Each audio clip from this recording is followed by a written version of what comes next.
under God, indivisible, with liberty and justice for all.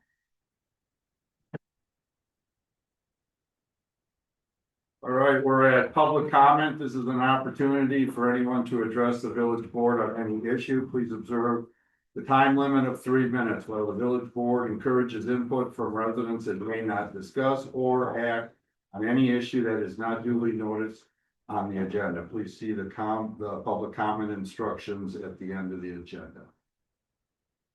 All right, would anybody like to speak? Okay. Anybody on the computer? I don't think so. I don't see any hands raised. All right, we're at the consent agenda. Upon request of any trustee, any item may be removed from the consent agenda for separate consideration under general business. Anybody have anything they'd like to remove? I'll make a motion to approve the consent agenda. I'll second it. All right, I have a motion and a second to approve the consent agenda. Any discussion? All in favor, say aye. Aye. All opposed, same. So moved. Report from village officers. Everything that I wanted to speak is on the agenda. Vice President isn't here tonight. Other trustee reports? Well, I just wanted to thank the police department, fire department, the EMS for the tabletop tornado exercise that they had last Thursday. It was very educational and very entertaining. It was. No. Entertaining is interesting. Laughing. Okay. Mike made a very good Jay Lincoln. Oh, okay. All right, village administrator. I was going to also talk about the tabletop exercise, but I just wanted to thank everyone who participated and planned the exercise. So police, fire, EMS, and village staff all practiced their response to an F1 tornado. So we got to learn. There's a lot of room for learning and productive conversation. So, and fun. That's all I've got. All righty. Village department heads or other reports, anybody? Come on up, Mike.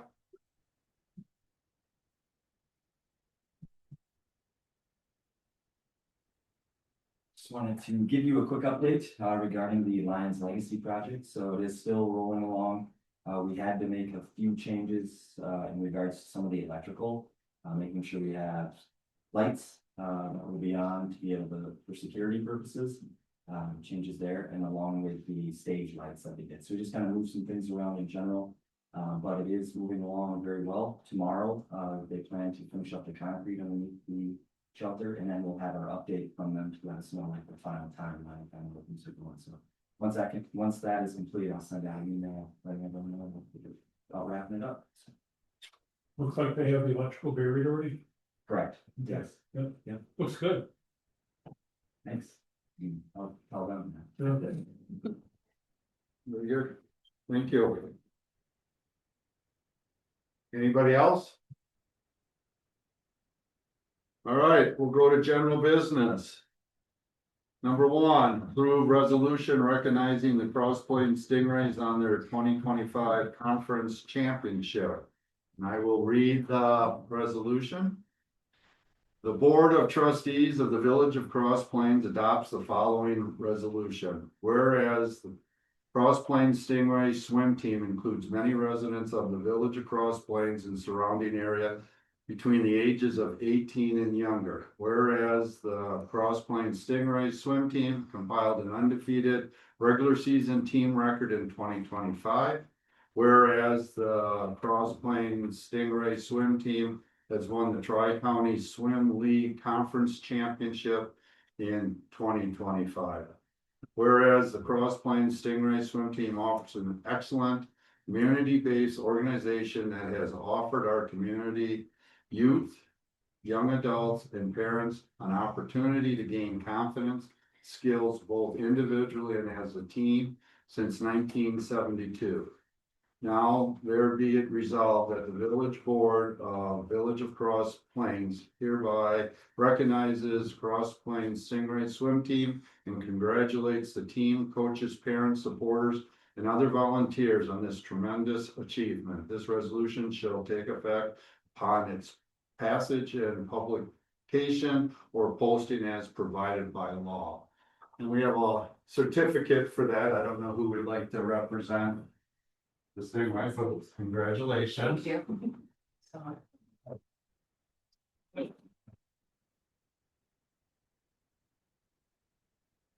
So, do I have a motion? I'll make a motion to approve the resolution. I'll second it. All right, I have a motion and a second. Any discussion? Again, congratulations. Thank you. Two of my boys went through the program, really enjoyed it. It's a good time. Thank you to the village and working with Mike and team. I mean, we couldn't do it without all the support, so fantastic. Great. Yes. All in favor, say aye. Aye. All opposed, same. So moved. Get that posted tomorrow. All right. Number 2. Discussion and possible action regarding Oktoberfest special events permit, October 4th, 2025. I can take this one on. I'll kind of just kick it off and then I'll hand it over to you, Rachel, if that works. So Rachel Adams is a resident of ours who has proposed 2 new events for the village. So first being Oktoberfest, which will take place on October 4th at the Legion, and then Chris Kindlemart from December 5th through 7th at Xander Park. So these are some larger events. She's estimating over 12,000 attendees for Oktoberfest, or 1,200. I'm sorry. Thank you.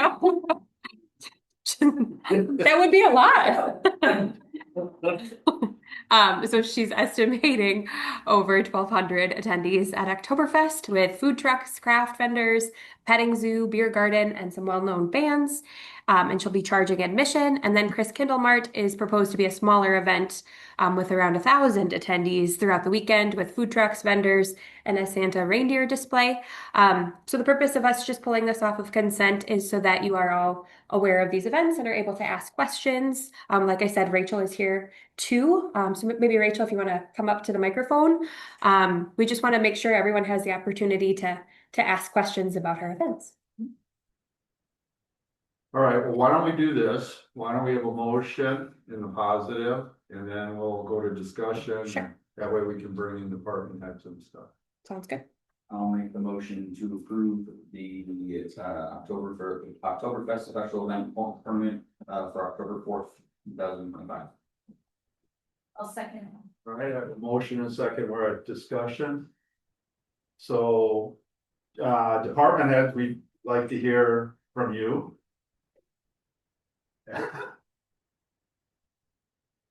So start. We've recently been made aware that this big event was gonna happen. Not a lot of thought was put toward first responder stuff. Until recently, we have started to meet to see how we can make this happen, but there are still a lot of questions. I know EMS is here as well. We have a meeting scheduled tomorrow to see how we're gonna take care of this event. Usually when we have trout days or those kind of things, we're, 6-7 months of planning and we're usually involved in that. This being that it was such a short period of time before we were involved, we're kind of scrambling a little bit to get that to work. The main thing for us, I think I can speak for all the first responders, is that once this map is done, there has to be a commitment of no more changes. Because we're kind of working off of whatever map is being created. And then for us, the police department, my biggest concerns are gonna be the noise. These are not the bands that we're used to at trout days with, a few guitars and things like that. These are large, loud bands, and the times are from 9 to 6. So I'm comfortable with the time. It's just that we have to take in consideration that whole residential area, a lot of people there. The other thing that we see in that location specifically is for Memorial Day, We see what, about 800 people, I would say, for Memorial Day. And the police department receives a lot of complaints of parking, people parking in driveways, blocking things. So we're gonna have to be real proactive with that community and making sure that we have a way to communicate with people. I hate for our police department to start towing cars just to get people out of the way. That is a Saturday, so you're still gonna have mail services. It's not a holiday, so there's still people doing everyday activities, in that area. So those are my biggest complaint, and my biggest concerns is parking, noise. I think the event, in and of itself bringing a lot of people, well, we'll just have to see, right?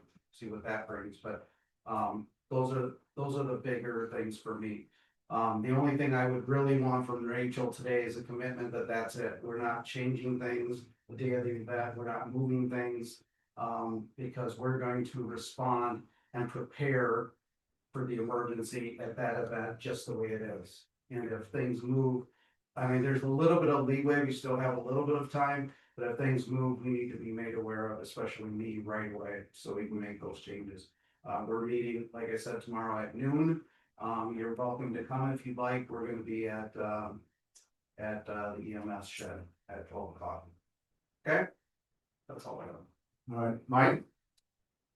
Yeah, I guess first and foremost, I'd like to say thank you to Rachel as well, as I know this is a huge thing to take on. And I know we actually did start talking about this, early, late June, a little bit, just like what her thoughts might be.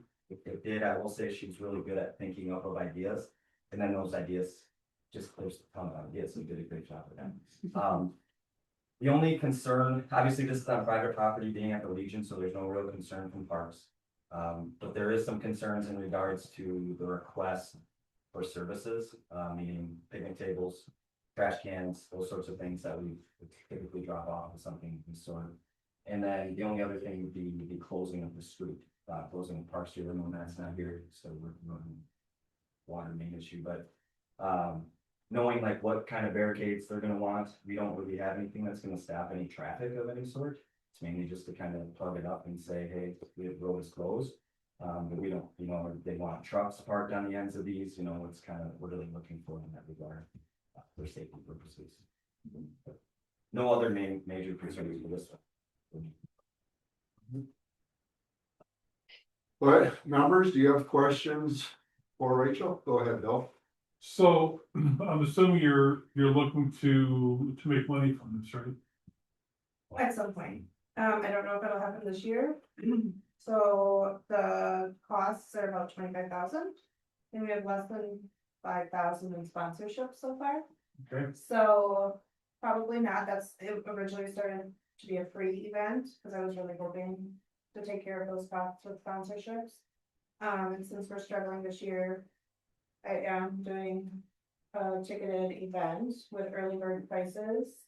I'm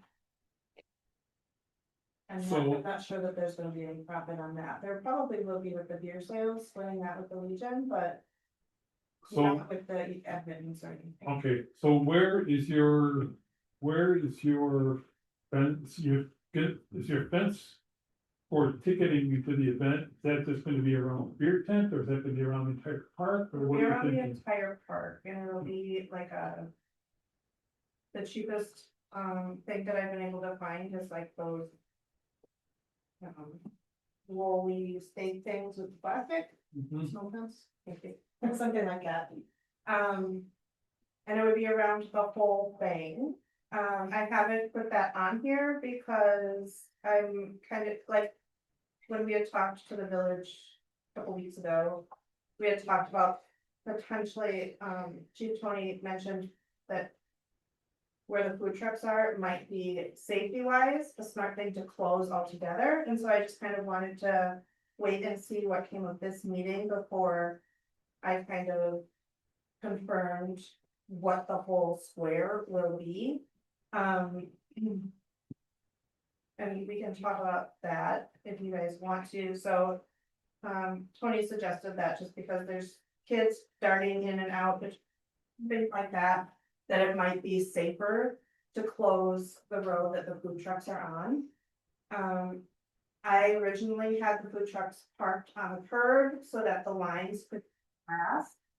And then parking could happen on the other side of the street, but I understand the safety concerns, so. I'm willing to do either one, I don't know if you guys have any preference. So well, kind of going back to my question, reason I brought this up is because I've been involved, with another group that has done community events like this. Mhm. And what they missed the first year or two of doing the event is they kind of had a fence around the event, but they didn't have enough security to keep people out without using the entrances and exits part of it. Sure. So they lost a lot of money because people figured out a way to get in without having to pay. Yeah, So that's something I really want you to consider. I was thinking like a visual, like a bracelet or something, so that people can see, like, 15 and under will be free. So it will really just be the adults that would have to have some sort of visual, whether it be a stamp or a bracelet or something like that, but I was thinking about that as well. Okay, Okay. And it would just kind of help us. Not have to kind of close everything off so much, and the reason that I don't want it to be a fenced beer tent. Is I really want this to be a family event, I'm trying to steer it away from like.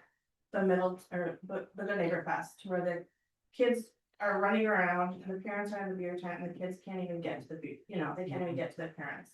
So I'm trying to stay away from that and not fence the beer off if I can. I feel like that's gonna help kind of keep the event more tame as well. You won't have this concentrated area of alcohol consumption, and it'll just kind of be a little more casual. okay. Well. Here's what my concern is. You're gonna have to use some type of ban. Mhm. If you're not fencing in the beer tent, because how are your beer servers gonna know who's underage or who's age? So you usually, if you're gonna use a ban, you gotta have a ban, someone's gotta check IDs and put a ban on people who are 18 and over. Otherwise, you have to, you're gonna have to fence, actually, generally unless the law has changed, usually you have to double fence. So people can't handle the beer from one person to another that may be underage. And then you check people as they come into the beer tent. Yeah, I mean, it's not really a beer tent, because there's not gonna be, like, the tent is really just coverage for people, like shade and or rain coverage. Yeah, It's not like a beer tent, like. Well, that's it's fine. not gonna be sold inside the tent.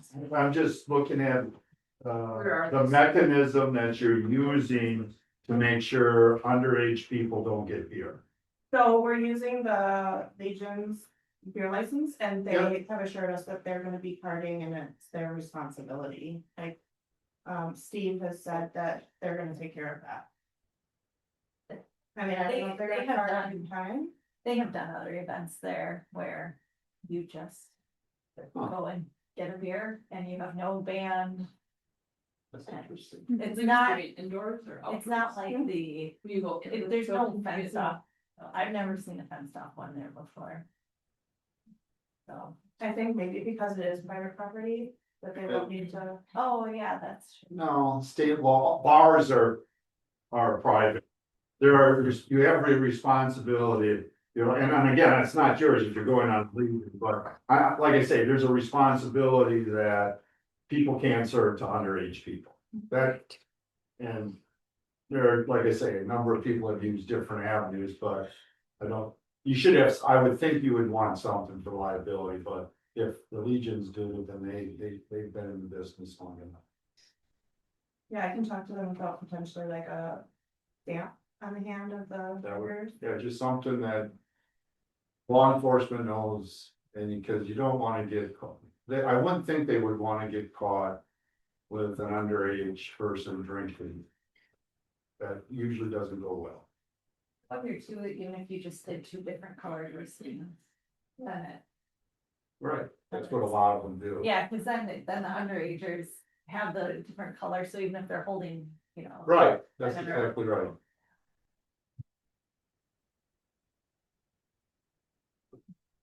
All right, any other? So are you comfortable with what the chief is asking on keeping that somewhat as your plan? Yes, so the only thing that I've changed is in my map, I've added animals. So there are animals up there, and then I don't know, this is so good. 220, do you want to close that road where the food trucks are? I think it does. You want to? Yeah. Okay, yeah, so I will put some barricades up on that too. I can send everybody out finalized. Do you have volunteers? I do. Because that road, I'm pretty sure there's residents that have driveways going there. Yeah. So you're gonna have to allow them in. So generally you post somebody at the barricades and they look to make sure the person lives there. I would think it'd be a one way, and I don't think you're gonna allow cars to be parked if you're closing it. Right. Okay, Unless So- we parked like ourselves or like the vendor, like we could do that when we have a little bit more control over it, knowing that the vehicles. yeah, as long will as, be moving. people can get to their residence, that's the only thing that is important, so you're gonna have to staff. And I would certainly let them know. So they can maybe make some plans, but you're gonna have to have some volunteer staff to let people in. Tony, you have a comment? Yeah, the only other thing that I did mention is just, working with the residents, letting them know about this event. Yeah. Beforehand, we tried, like for National Night Out, we tried 4 days before, so that people know that helicopters going to be, there's gonna be some additional noise, I think that will help curb the problem. Right. So I some kind of notice if we could. Yeah, so once we finalize the map and I have a schedule, I was gonna post both of those tomorrow on like Facebook and stuff, and then. I was gonna kind of include that on the flyer for folks, but if it's okay with you, we will plan on. Parking vendor vehicles there, so we can control that the driveways aren't. Blocked, and then they're not allowed to leave throughout the whole event, so that should cover that. And if you're able, if you can attend that meeting, 12 of the. Yep, I'll be there. This year, the Public Safety Committee took on a topic, for truck days, because residents didn't know that the road was gonna be closed there and stuff like that, so, I guess I'm not sure if Facebook post would be enough. So I have also, like, I'm doing Middleton Times ads and things like that, so the schedule, the map, everything will be included. I would do a flyer and just walk. Yeah, and we're gonna do that too. I've done that a number of times, just to make sure everybody gets notified. Are you talking about just the neighbors or? Yeah, not the Okay. whole, just the people who have to know that they can't park on the street Sure. that day. Okay, I would also suggest, and maybe Chief Tony, this is I don't know, could we put signs out like a day or two early? That just says event, date. Oh, yeah, maybe not you. Yeah, okay, it just said the date, and then so people can see that a couple days in advance, they're on the street. Parking during. Okay. And it sounds like we're closing Mills and Park. Mhm. Okay. I'll have cars parked on those, but we'll have barricades up during the event. American Legion, yes, not Mills, American Legion. What's the other map then, if you scroll up 2 pages? Yeah, there's. That was a previous version. Oh, okay. Yeah, sorry, yeah. Okay. I had it. And then Mike, you had said picnic tables? I see picnic tables on the map, but then the application says no for picnic tables. Oh, we were gonna change that. Right. Okay, so picnic tables are going there. Yes, that should say yes. None of that counting, Huh? just to verify all the counting and. Okay. And on the picture, I see 1, 2, 3, 4, 5, 6, 7, 8, 9, 10, 11, 12, 13. Do we have that in? There's some there already. Okay. Yeah, there's a bunch under there for the. Mhm. Now you're going to be. Yeah, maybe like 6 more. Is that okay? And the noise. probably just the flyer Mhm. would cover that. I feel like I'm forgetting something that Tony, you had brought up. The other thing, I don't see porta potties. I do, I see two, yeah, right and there. I was gonna ask about that. Yeah, so in addition to the porta potties, there's also the Legion bathrooms, so some inside and then some in the downstairs. How many are you gonna have for 1,200 people? Well, you're assuming 1,200 people, right? So how many bathrooms do you think you're gonna have? Well, I think the number is going down with the ticketed event. But there's 2 downstairs, there's 2 stalls inside, and then there's 2 porta potties. Do Okay, you think we need more? I think, I think you do, personally, for that many people. I think for the first year, I think that would be. I mean, they're thinking top is 1,200 and it's only from 9 to 6, so. I'm uncomfortable Okay, that they have, at least, the first one didn't have any porta potty, I think you need some outside. But we got, Will there be a map for additional parking? To try and get people to park in someone. That's a good idea. I mean, I'm thinking even like down by First and stuff. yeah, that's a public one, and the one right by Xander Park would be the other. Yeah, And they're not that that. Ice Age trail. Yeah, and we have, the pool as well, we're hoping to use the Kelcher gravel lot for vendors to kind of do that. And, I'm working with Brittany at the Vintage. They have like a post or an after party to kind of get the people out of the park quickly. So they have a band starting at 6:30. And her and I were discussing today about safe rides and potentially splitting that, like if she wants to expand it into the evening, or if I just do like 1 to 6 or something like that. So we're gonna have that as well, and they have offered to not only like drive people that need it, but to like be a shuttle service. So that's something that we can look into as well. So if we're advertising Park School or Well, like that part, there's the public parking right by Xander, by Park School. okay, Yeah, there's some stuff. and the pool, Yeah. so yeah, there's definitely some options. Anything else? All right, let's take a vote. All in favor, say aye. All opposed, same. So moved. All right, let's go on to the next one then. All right, so the next one is the Chris Kindle Mart that I said would be at Xander Park. And then this one is more of vendor focused with food trucks and then Santa, reindeer, holiday inspired beverages, that sort of a thing. So do you want to give more of an overview than I gave, Rachel? Yeah, so Mike and I met last week and walked the property. We're thinking of using Xander Park, kind of over by the pavilion area. The food trucks will, can you pull up that little? Yep. Nice, big sketch. The food trucks will be in the parking lot, so the parking lot will be closed off. However, we will maintain a few handicap spots there and kind of man that lot. The reindeer will kind of be in front of the pavilion, and then we're hoping to have Santa on this, like on the stage or in the pavilion.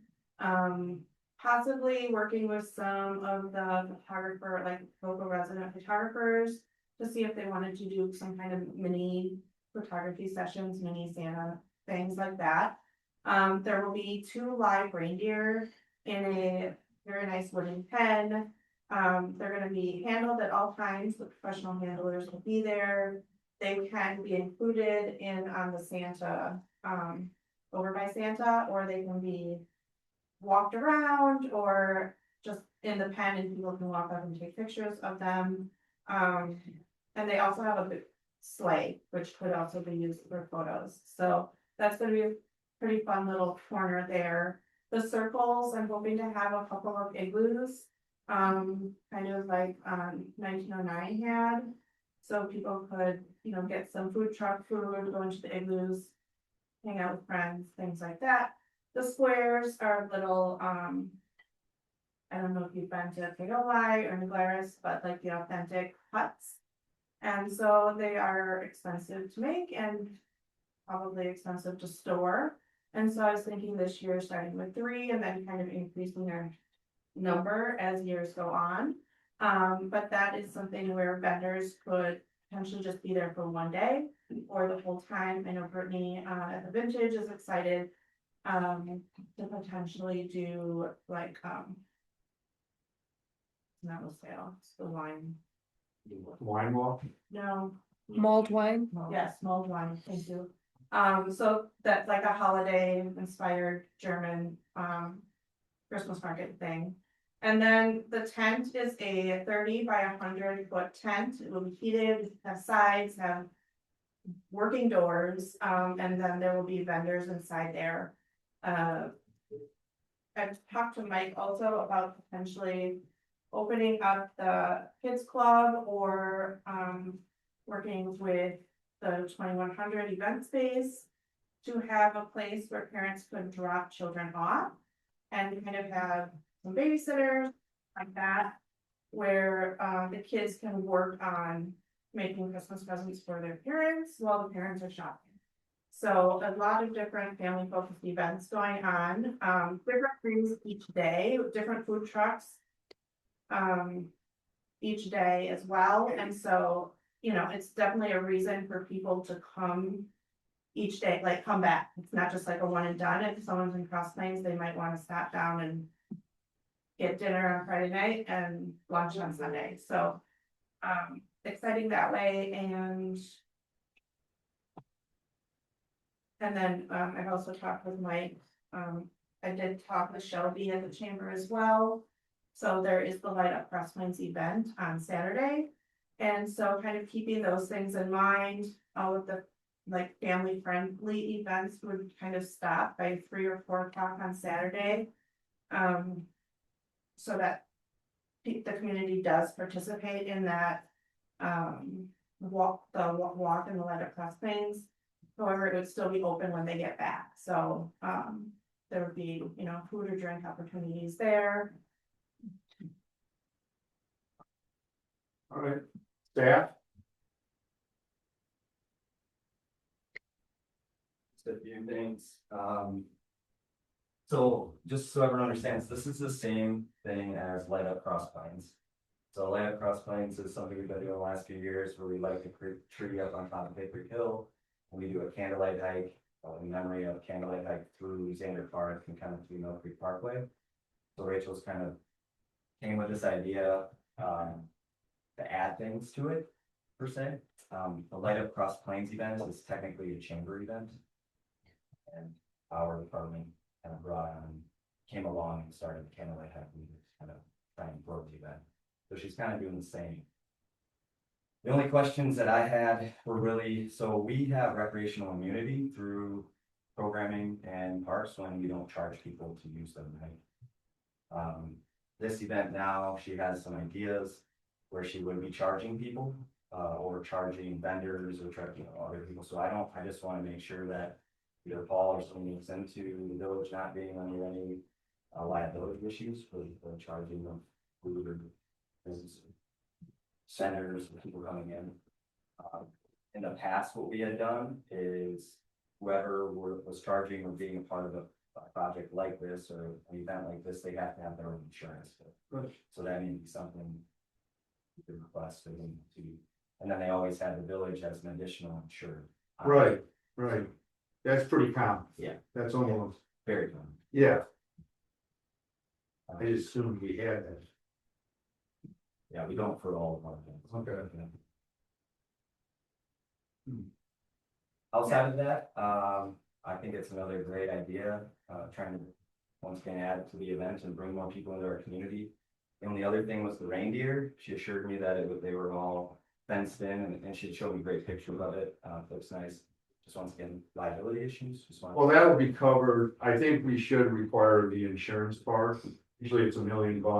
And the insurance agent or company will look at everything and then assess what they feel is the risk on that side of it, and that obviously is what makes your fee. All right. All right. Any questions from the board? Bill, I'll just make a motion to approve the, single market in December. I don't look for the dates, I don't have the dates. fifth through the seventh. Okay. I think we should add the insurance. Oh, yeah, right, and requiring insurance. I'll second. All right, I have a motion and a second discussion. Go ahead, Cameron. And, again, just that Mill Creek Parkway with events in this area has been a topic of public safety, I think, twice now. So letting the residents know, letting the vendors know in that area. They get upset when we take that parking lot on the left, because then people want to come to the event and they park in that parking lot, and we will. There's just not a lot of parking in that area, so that's gonna be a problem, but.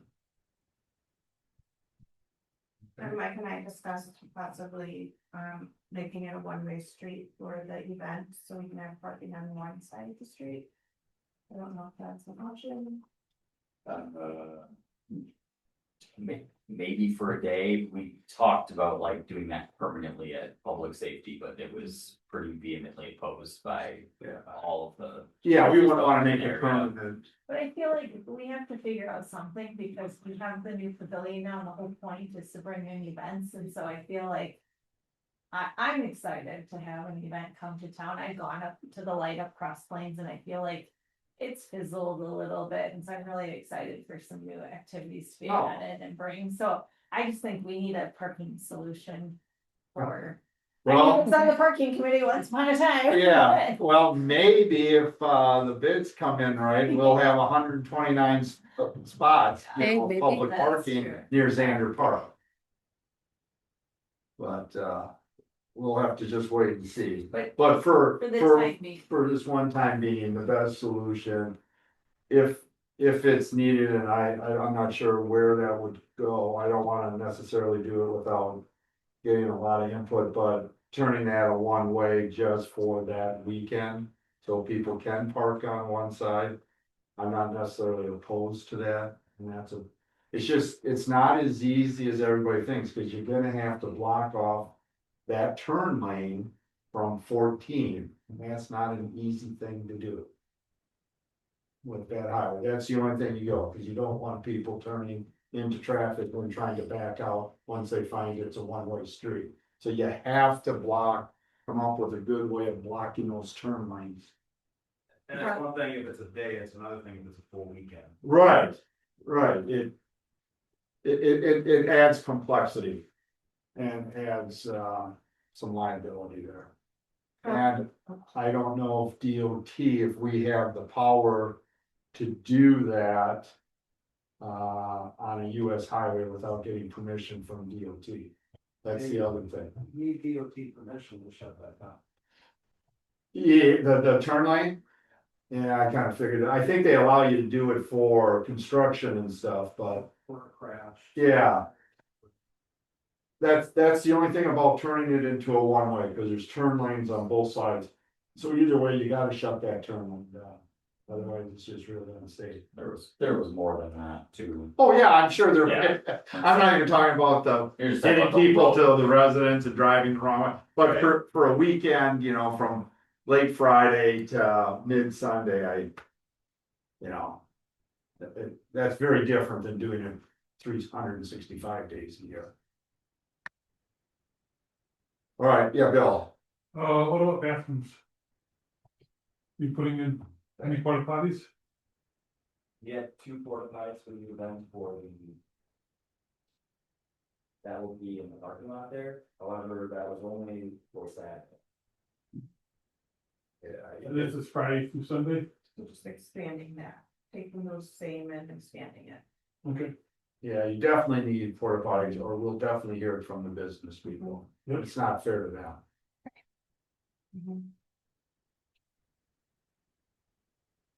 All right, any other discussion? So we made no change to Mills Creek, so it'll remain a two-way and it will be open? For now, I guess they could come back Sure. and once there's more, I'm not comfortable with making that decision without seeing all of the plans and how they're gonna Yeah. compensate for all the different, complexity that's gonna be involved in that. But it's certainly open for future, but right now the permit is this with insurance. Okay, you'll wanna definitely work with PJs there if we're gonna do, I think, anything with Mills Creek, because every time we've done something that's impacted them. Yeah, absolutely. Yeah, Again, I think the parking map though would be good, because there are like down the. Down the path, there are a few public parking spots too over. by the old fire station. Yeah, there's some behind the old fire The old station. fire station. In town now. Yeah, because we could have them go over by the dinosaur park as well, and, like expand, people could just walk across. The dinosaur park, where is that? That's the it's the giant. Oh, dinosaur, are there any dinosaurs? Every family in this village knows. what they Yeah, call we it. call it the dinosaur, but you know the old fire station. We know the dinosaur. Okay, It used to have a dinosaur. oh, gotcha. I think it still does, doesn't it? Yeah. Oh, Yeah, I guess. All right. All right, I see no more discussion. Let's take a vote. All in favor, say aye. Aye. All opposed, same. So move. Thank you, Rachel. Thanks very much, I appreciate it. Yeah. All right, number 4, discussion and possible action regarding certified survey map draft, section 33 and 34, town of Berry. I'll take this one. So this one already went to Plan Commission. So this is, I'll show you on the DCI map, hopefully here.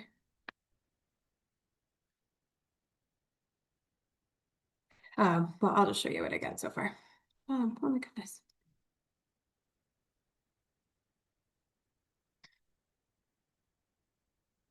All right, so this is the map. So this is County Highway KP here. So this is the western side of the village. So there's a gentleman named John Brooks. And this is in the town of Cross Plains, or the town of Berry, rather. So it is northwest of village limits in the town of Berry. John Brooks is a gentleman who has 37.63 acres that he is going to keep, and then he's going to split his lot. So he'll keep 37.63 acres and then sell the remaining 33.64 to the Ice Age Trail Alliance. So this is within our extraterritorial CSM review. So it's been approved already by the town of Berry, and I know Kevin is here on behalf of John if there's any questions too. Yeah, come on up, Kevin. We always like talking with you. Yeah. Yeah.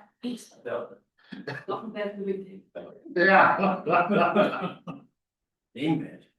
For the record, Kevin Enthusiast, Senior Director of Field Operations with the Ice Age Trail Alliance. I'm not the landowner or his legal rep, but they both know that I'm here and happy to answer any questions you guys may have. So let's have a positive motion, and then we'll open it up for discussion. I will make the motion to approve the certified survey map. Oh gosh, do I have to get the ID? No, you just for section 33 and 34. For Yeah. section 33 and 34. All right, do I have a second? I'll second it. All right, we're open for discussion. Any questions for Kevin? I just have one. Does this butt up to some of your property already, or is this the start of trying to? The lot 1 there on the very eastern edge, that narrow piece. to the Yeah. South. Abuts the village of Cross Plains property, the Hickory Hill facility. Oh, okay. Okay, thank you. Now I got a little rough. And then the western, and then we have land just west of the Swamp Village Preserve. Okay, Say again, what corner of what's the village? Carly. So I kind of have a cursor right here. Down that little thin strip there, it's like 161 feet, yeah, that abuts the village property. And the village, and the south line of here is actually the town of Cross Plains. So this is north of Highway 14. Yeah. Mhm. Any other questions for him? Trying to put in my head like where it is. So it doesn't go up over the hill then, like where you have the trail and the prairie there. That's not anywhere near where that is, that's further lower, right? Like, Well, here's it's more west end. yes, there's another map that's part of the Yeah. CSM, that's Shealy, that's the corner of Shealy and KP. Oh, right, okay. That shows that we're east of KP by place.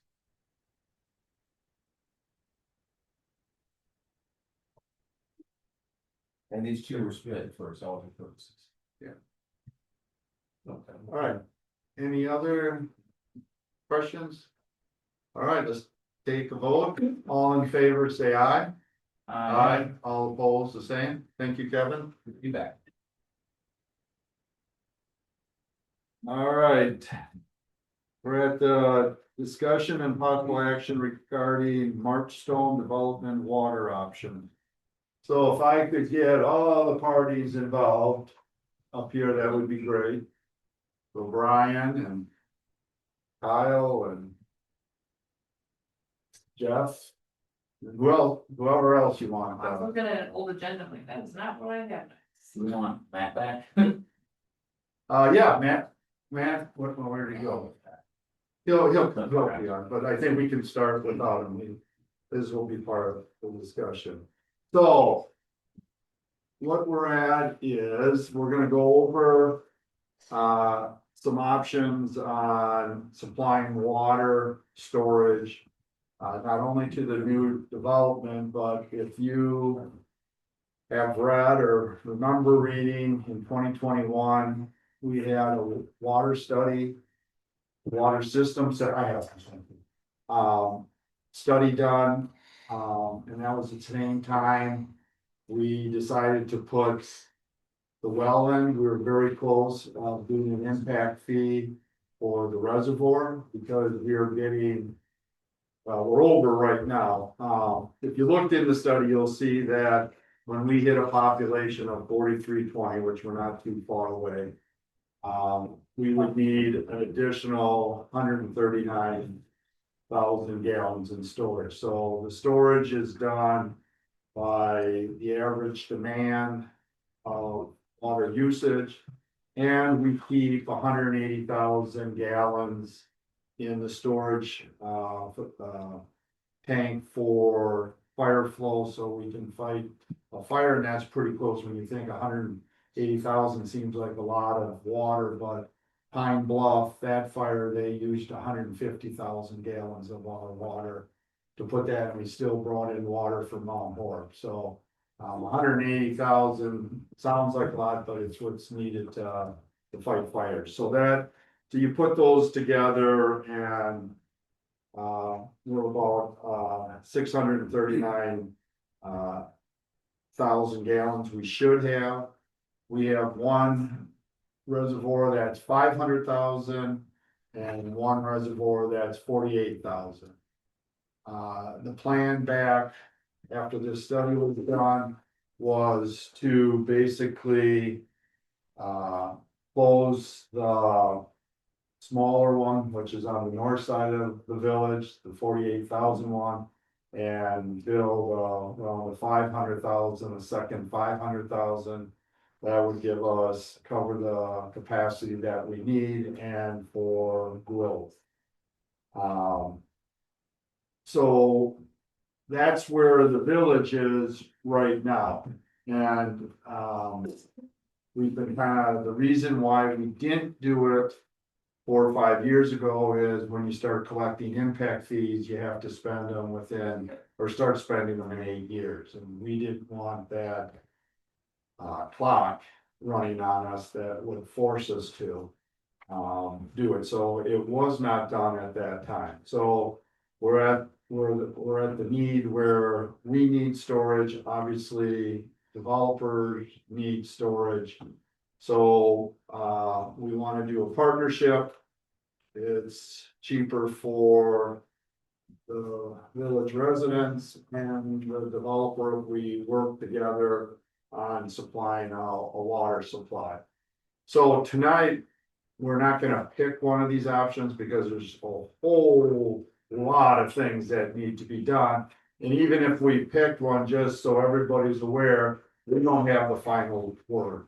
It's the PSC that has to review it.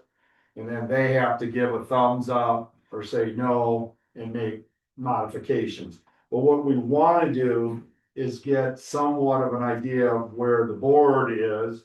So when we put the time in for a proposal on how we're gonna, what kind of a system we're gonna put in. And the cost and the cost sharing and stuff, that we have some direction. Otherwise, we're just gonna be spinning our wheels. There's a time limit for the developers. And clearly, there's a time limit on staff and everything else. We don't want. And for even our consultant to put a whole lot of time in if there's something that the board's just not interested in doing. So for me, there's really two main parts, but I'll let Brian do an overview so you have a better understanding. And then I'll bring those two issues up that I think I would like to hear to make sure where we're coming from. It's all yours, Brian. Thank you. I'm Brian Berquist, for those that haven't quite met yet. We work as a village engineer and have a lot of familiarity with the water system. We've looked at it as a firm half dozen times, going back to the 90s. This particular issue was originally studied back actually in 2009 even. And some of the more recent ones that Jay brought up built on all of those. Sometimes it was for development, it was pending or potential. Sometimes it was to address infrastructure deficiencies or anticipated deficiencies. So what we got in front of the group tonight is I think exactly the same as the Plan Commission was presented at their recent meeting. Attempts to distill down those several decades of looking at things. And I'm gonna even try to distill that further for tonight's discussion. To try and just not get lost in the weeds. These are a lot of weeds in something like this. In broad strokes, the village, because of its valley-like topography, has gotten to a point where you've almost used all of the elevation. I have to use the word zone because we're gonna use that later. Elevation differential that your existing tank can provide.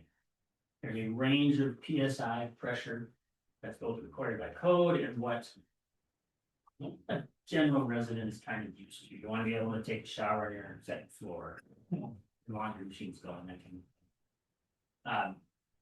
Which is why your development's been concentrated kind of on the valleys. You can only get so high and close to the relative height of your tank before there's just not enough height differential to generate pressure. That's how your system generates pressure. You do have pumps, but all they do is fill the tower tanks, fill the tanks, and then gravity takes it from you. So similar to Sundance, I'm gonna deal with around from Sundance discussions. This development starts climbing those valley walls. There is a stretch of elevation range that we had contemplated for Sundance that we noticed on this project isn't quite impacted as much because it keeps climbing up on the hill.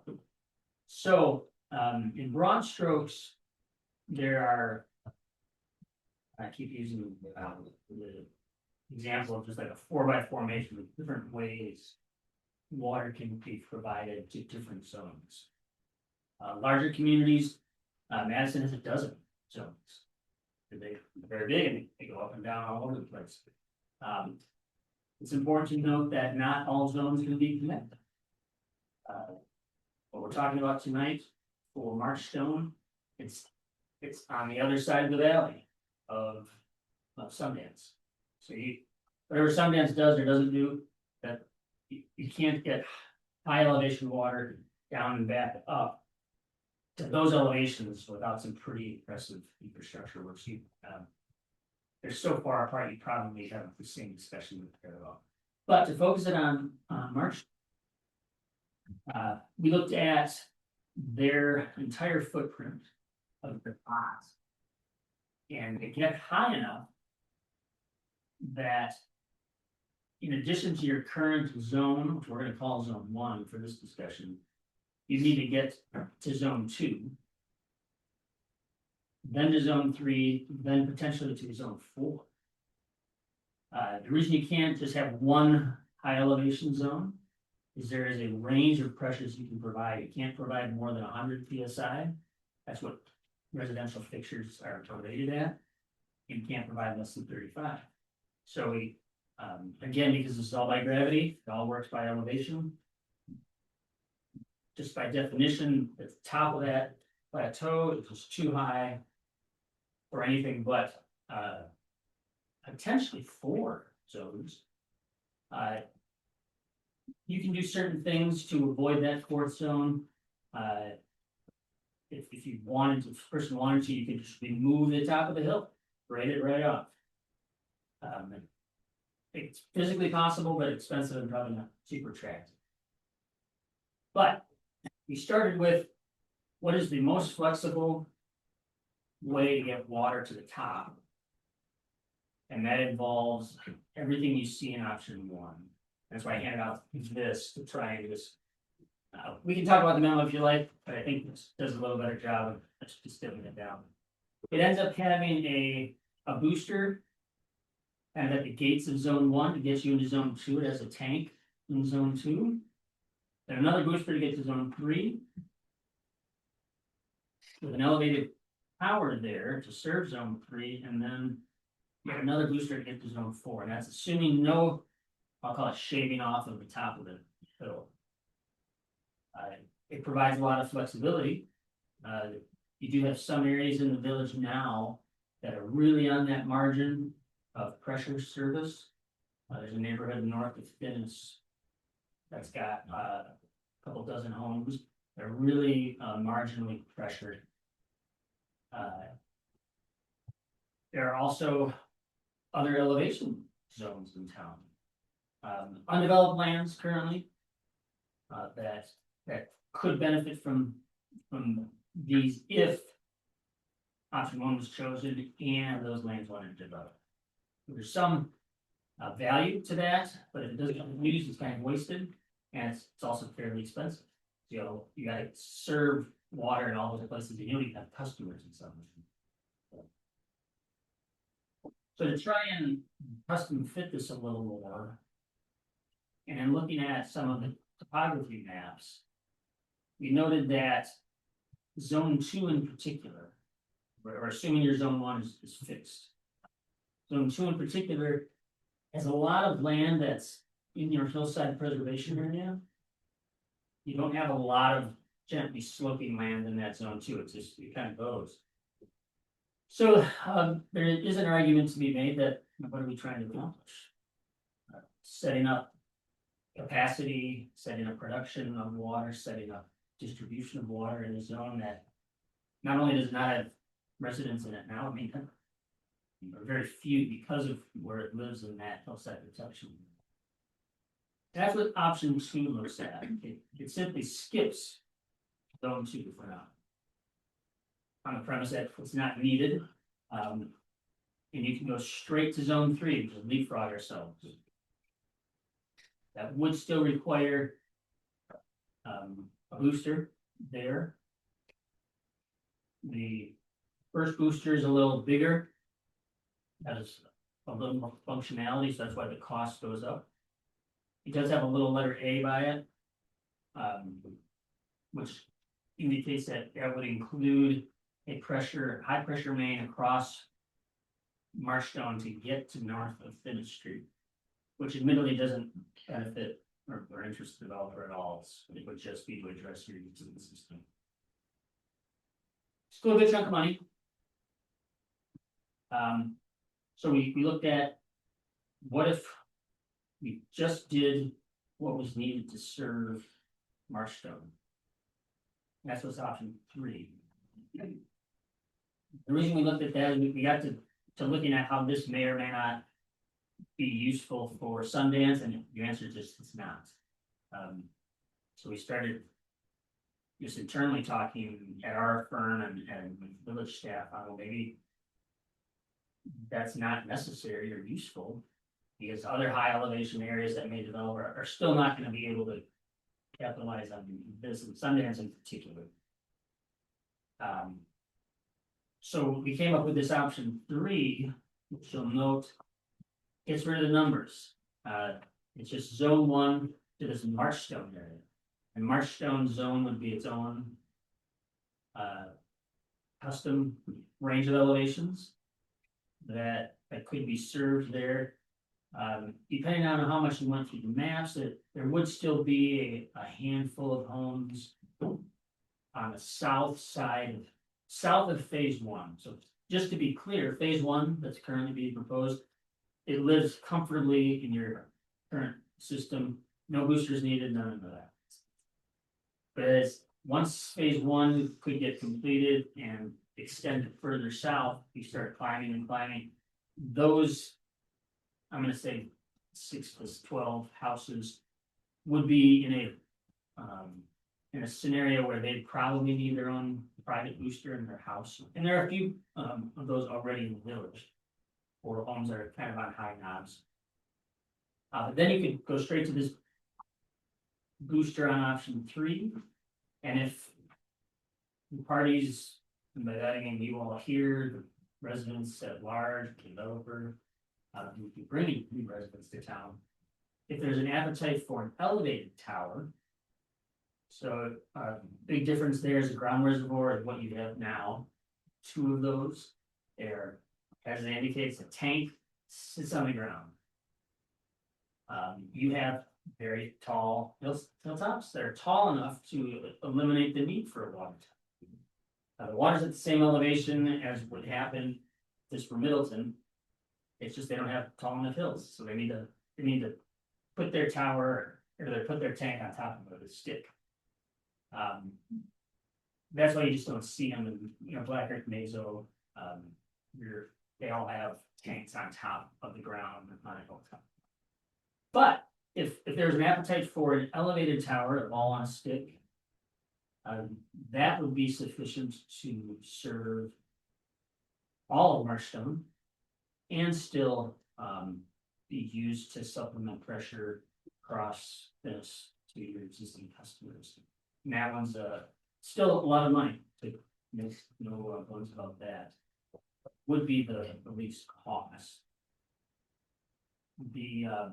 Those A's and B's superscripts there are there just to remind folks that the A would be a high pressure water main that would connect from a higher elevation source in Marshstone across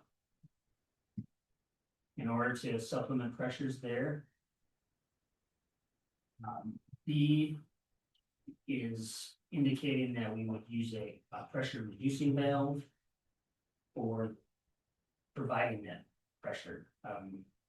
The area north of Finnis is actually too low to be served directly by the Marshstone option. So we didn't, conversely, we need actually to reduce the pressure to get it low enough to help increase the pressure. So as Jay indicated, these are just our 3 bookends of options. The most flexible, the most customized, least cost, and a big feature there it would be that elevated tower. So just so everyone's on the same page, now we have a tower on top of the top of the hill. So you can certainly see it as you see other water towers throughout the county. They're a little more less common in this area. And just so they all know, all of these options would help us with the storage. There is a connection. to- Yes, I should have called that out Yeah. as well, so, it's, from an engineer's standpoint and from some of the longtime board members' standpoint, it's definitely no secret, hopefully not a secret. That, you needed additional storage, you're right on that precipice of needing additional storage, whether Marshton happens or not, whether Sundance happens or not. You're just at a size, where that's necessary. The way that PSC, Public Service Commission, and DNR would approve these plans, these projects. The way they look at some of these sort of quantum leap efforts, like your well, recently constructed well, is they don't want, let alone going to permit you to build something that's just big enough for you right now. If you're gonna build a well, like you did recently, you're gonna build a storage facility. They want you looking 20, 30, 40 years out, so that ratepayers aren't running a bunch of tanks all over the place. So there is some synergy here that the village could cooperate financially with the developer and augment some of the sizes here where you could satisfy some of your future needs as well, and there would have to be a cost sharing, should be a cost sharing agreement out for that. So that's some of the happy timing right now that gives you an opportunity to kill two birds with one stone, or half a bird with half a stone. That just to be fair, even if this never happened or it doesn't ever happen, for whatever reason, I'd still probably get this microphone in a year or two, saying, hey, remember, you're still short storage. So that's broad strokes executive summary. A lot more detail behind that, and I'd be happy to go through, but Go ahead, Cameron. So none of these options help Sundance at all, given their location or markdown. Okay. What additional flexibility then does option one offer compared to the other ones? there are some areas, could you go to? Just looking at the maps, the ones that are uncovered. Yeah. To the east, there's land that could be developed. Yeah, so there are, The east, okay, Outside of Marchville. yeah. Okay, yeah. I just, Yeah, so I didn't outside think there of was that much over Markstone, there. that little finger at the top of the map there, that could become served. That's outside of where you want to serve with your zone one right now. It's outside of the village. I don't know who owns it. I have no idea if they have any interest at all in developing, but it's there. Similar but different as you work your way up that rainbow colors. And there are parcels that have land that they may be interested in developing, but I don't have any actual knowledge that's likely or going to happen, but that would be the flexibility.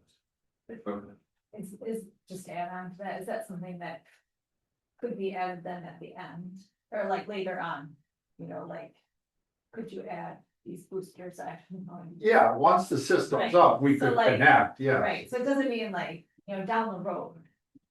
Yeah, so say the group all ended up trending towards option 3. That'd be the least cost, least flexibility right now. It really is good for Marshton and scratches your need for storage. And then that neon green finger person comes in and says, you know what? I just saw how great that development was out. I think it also. What we could do is reduce that pressure into a PRV, pressure reduction valve, and tap off that water. It's still good water, and the tank is still useful for everyone because it helps fight fires throughout the entire community. So it could be added later. It would just be a little bit of inflated cost when it's done. And then, I feel like I'm channeling my inner Michael, but because I think it's the lighting. So like, if we have this big tower up on a hill, I'm imagining there's quite a bit of lighting that goes along with that. Oh, no, No, no, Just a red light on top. Ah, yeah, that's and it. there'd be a navigation light and those are. I usually see like. well, yeah, if it was gonna say cross planes on it, like you're Yeah. driving in, then you would light it Okay, up, so I but. think that's why I just remember, Probably But- the most lit one that I can think of is Cottage Grove. okay, but it doesn't have to. No. One area has a bunch of them. Yeah. We Yeah. drive the interstate. Spots, Yeah, but those that's are gone. fine. Yeah, down by Chicago, same I thing. don't want that. The red beacon would likely be required due to proximity to the airport and height here, but not any other lights of any kind. Okay. Although that light is expensive. And it's expensive to maintain, but cheaper than lighting competitor. Yeah, The eyesore of it. yes. Yeah. I mean, I feel like that's what we're known for is our beautiful bluffs and that's what's in there. Bill, So the prices that you have in here, is that including transport from our current pumping system into these, or just the, It has a line item for that, and actual locations. Where along that transport line would not have been resolved yet, those are some of the details, but we do have costs included there to get water from the current system. To there, and that's above and beyond the internal water main making that Marshall's already in. okay, So these would, for discussion tonight, they're intended to be all, so. okay. So I wanted. hey Matt, why don't you come up and give let the board hear from staff, your opinion. Well, my opinion overall would be option 3, just less infrastructure for us to maintain long term. And not knowing where the village is gonna go, there's nothing really on the horizon. So. To predict that, don't really have that in our back pocket, so. All right. But that doesn't come with storage. That would, right? Yes. Yeah, so, Okay, yeah, so all 3 of these have this. yeah, the storage is covered by all of them. Very good. All of them have, it should, all the stores that they're developing needs plus the village. Share. So Matt, one of the, when we had this discussion before. Your predecessor said that, be able to put in another reservoir. Regardless of what kind we put in, he would have to add staff.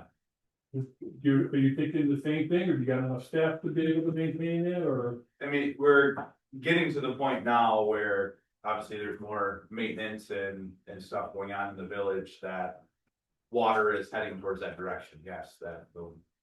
Whether that's a split staff member or a dedicated staff member, there's gonna need to be a line. Okay, so you're thinking though, regardless of which, if you do any of these options, you're more than likely gonna need staff. At least one more head count. Yeah, I mean, just overall with. Expanding the village. Sure. It's good. Just wanna make sure we're thinking about it, Yeah. you know? So I guess both option 2 and 3 have. Plot houses that aren't in a zone. Yeah, what's on the further down, you're talking about the plus that are the area. Yeah, well, gray. yeah, same. What, that, Yeah. that big gray section. Okay, so those gray area homes in the gray area are too high to have adequate pressure. Unboosted pressure from zone 1 to too low. Like they have too high of pressure, so those would be served by some combination of. And likely the northern, like 8 lots there before the 90-degree turn. In gray, those would likely just boost their own water.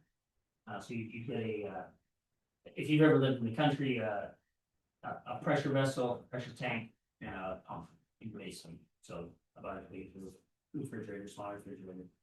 As you get closer to the other purple, that's water that's high pressure, too high pressure.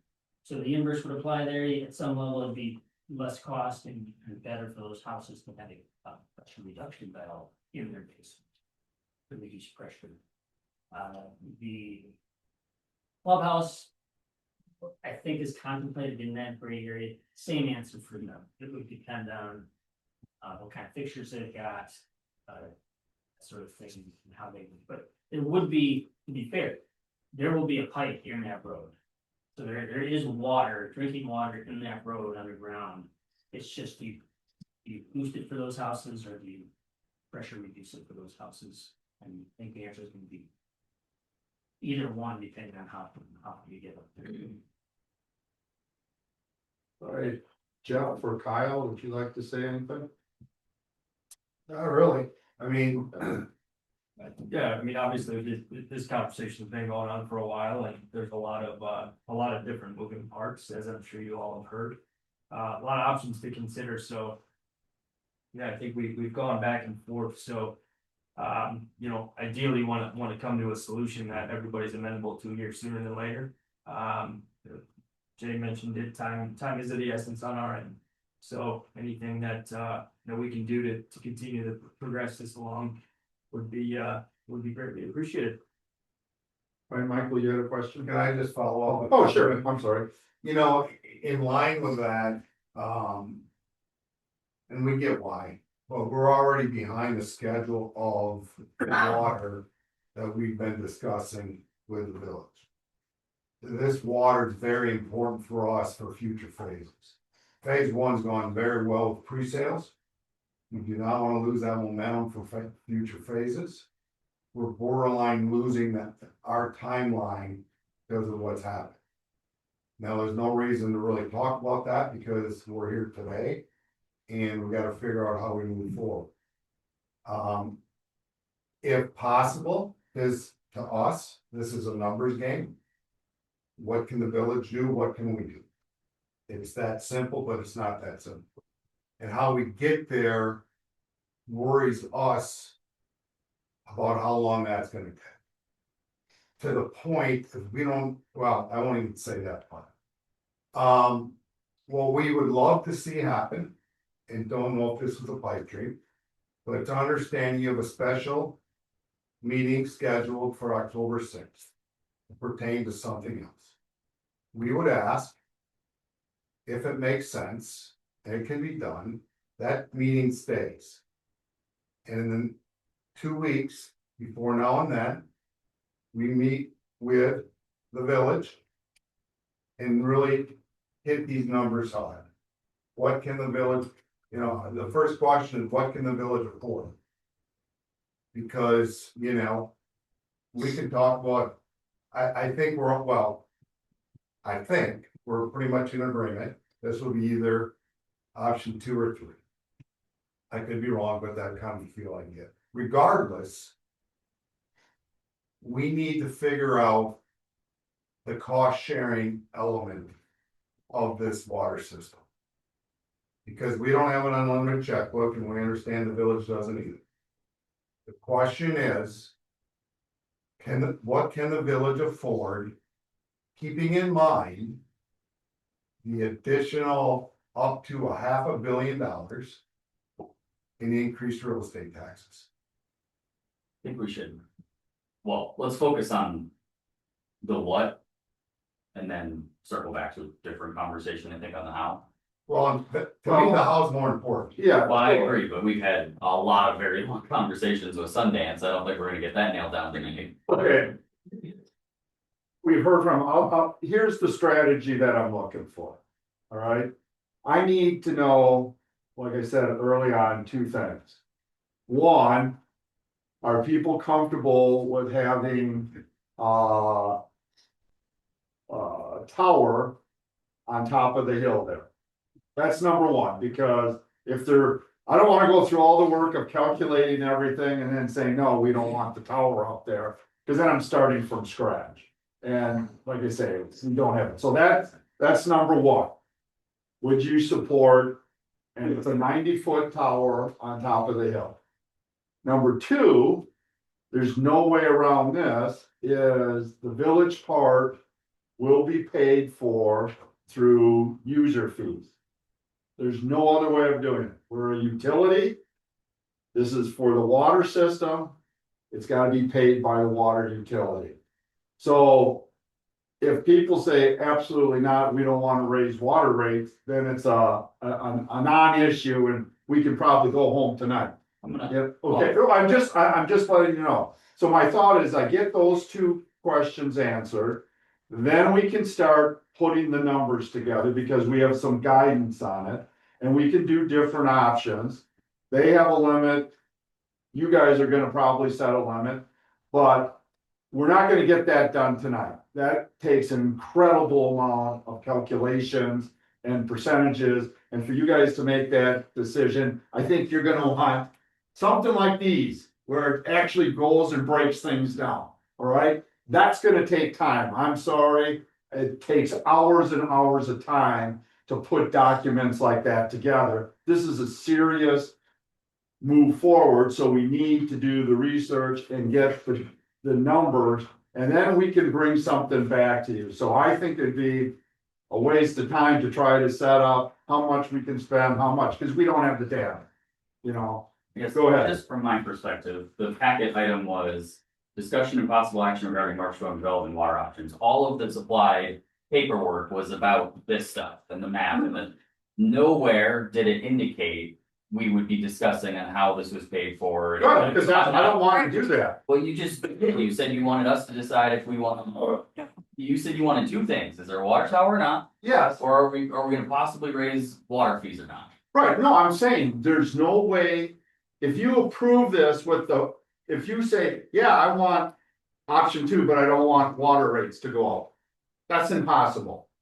That's absolutely impossible. So to move forward on this, two of the elements that I need to hear, and we don't need to vote on it, is are you willing to raise water rates is one, because that is the key factor of paying for this.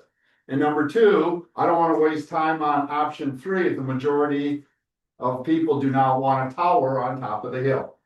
I'm just trying to narrow it down so when we bring options back, because it will shorten the time period if we have more information. Go ahead, Michael. I'm not in favor of the water tower being on the top of the hill, I'll tell you that, you wanna Thank know you. that? Not in favor of the water tower being on top of the hill, which is not option 3. Also know I've been approached by multiple residents, they do not want their water rates to go up at all. If this development's going in, this water needs to happen, we've already had our water rates go up, but many people say, I don't want that happening. Just letting you know, I'm not telling you my opinion, I'm telling you what I'm hearing from the But do population. they know that we need a reservoir no matter what? They don't, this is the first I'm hearing about it, it sounds like we're right on the edge, I don't know if it's a no matter what, we do a lot of no matter what. So I'm not gonna say, you know, based on that, which I would suggest you read we spent a lot of money on that, so we should Okay. read it. I'll read that. I have Okay. a quick question for Brian, if I can. Yeah, absolutely. You were talking about the pressure increasers and the pressure reducers inside of those houses. Are those owned by the homeowner or are those owned by the water utility? Homeowner. Okay. And that's also the case for the existing ones that existing customers already have. Are there many of those? Arthur, there's some. The Birchwood, those kinds that have. Probably a dozen customers. Dozen? Okay, I didn't know. They're, they look a lot like a rural well and pressure vessel. There's a pump in the basement and a pressure vessel related to almost identical. Okay. Bill, So, I'm gonna be kind of giving you, 2 answers for the tower. I'm okay with the tower if it's set back. So if it's right next on Bear, you're right near Bear Park, you know, no, it's gonna be on top of the hill where Marchstone is. right, but the further back it's set, the less the village is gonna see it. It's just gonna see the people, really the only people who can see it are gonna be the people that have that Marchstone property.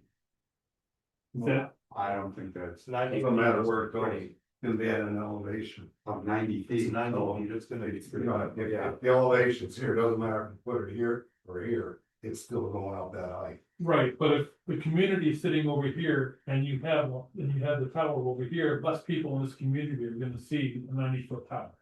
He's saying if you haven't set that from the hilltop, because we should. So, yeah, I mean, get it as high as you can, but a back from, as far back as you can on the hilltop, that's just my thoughts. So that's that answer. I don't want to see water rates increase, however.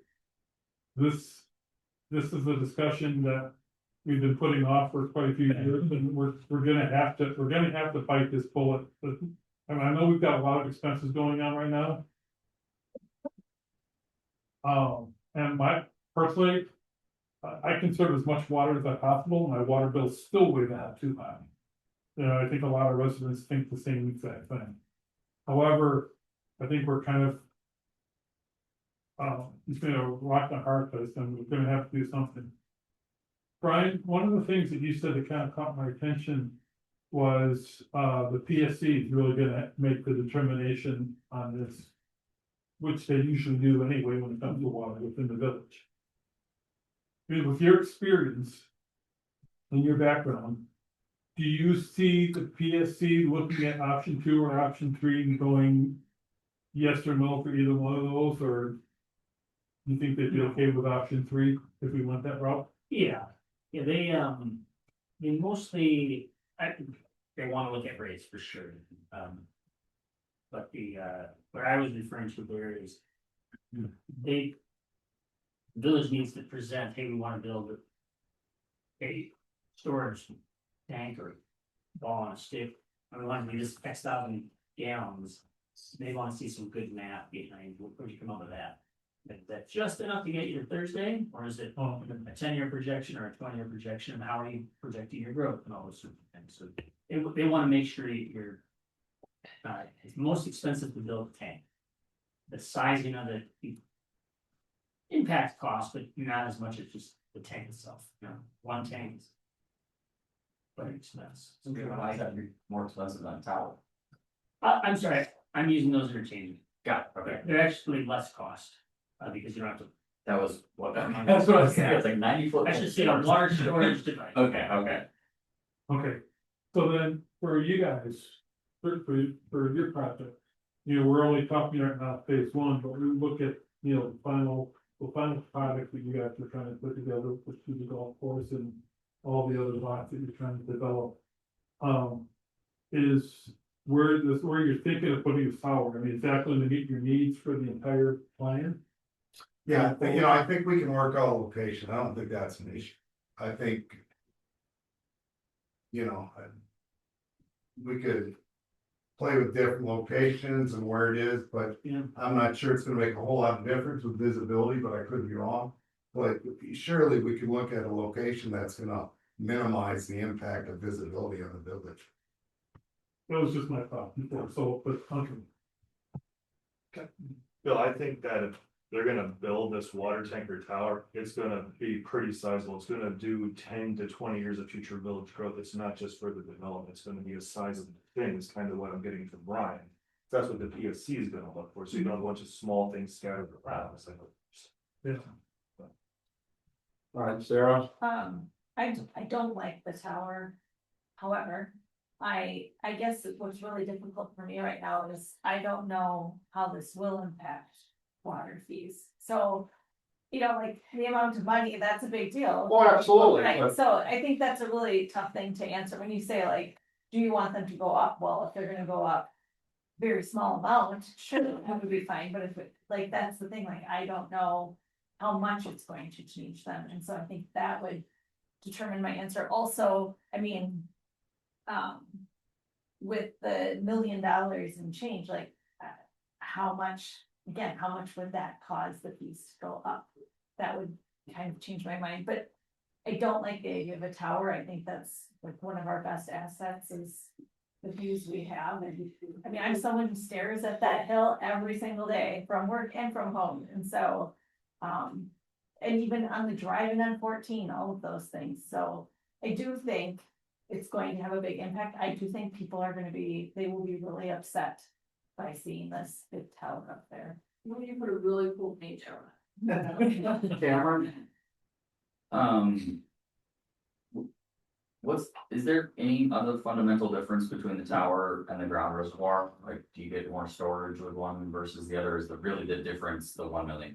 Well, the only thing that concerned me about option two, if you go to the map, you can see how reliant, some of that area was for just a booster, so they wouldn't have much for backup water. They wouldn't have any storage on top, so they would just be relying on a booster for pressure to receive water. Correct, Brandon? That's correct, yeah, I mean, in a,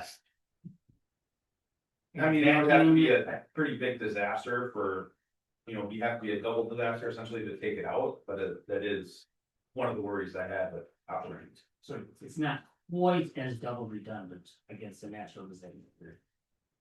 Because you can't get water up the hill? Yeah, explain this more. Sure, so a ground reservoir, it needs to be filled by pumps, so you got electricity for that, you have backup generators for those. The current ground reservoirs that you have are high enough above the village that in a double disaster, so no power and the generators have exploded. You still got a tank up on the hill, it's way high up, and all you gotta do is let gravity bring it down.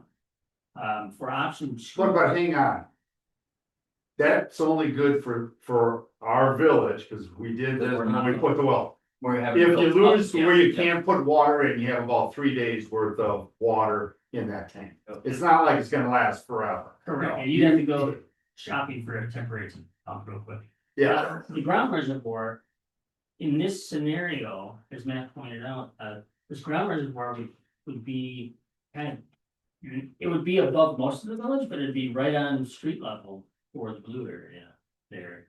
Okay. So in that case, we had a double disaster. At this reservoir, right? At that You wouldn't reservoir, be able to get the water to the places it was next to. yes, it still flow downhill, but it's just not enough of it.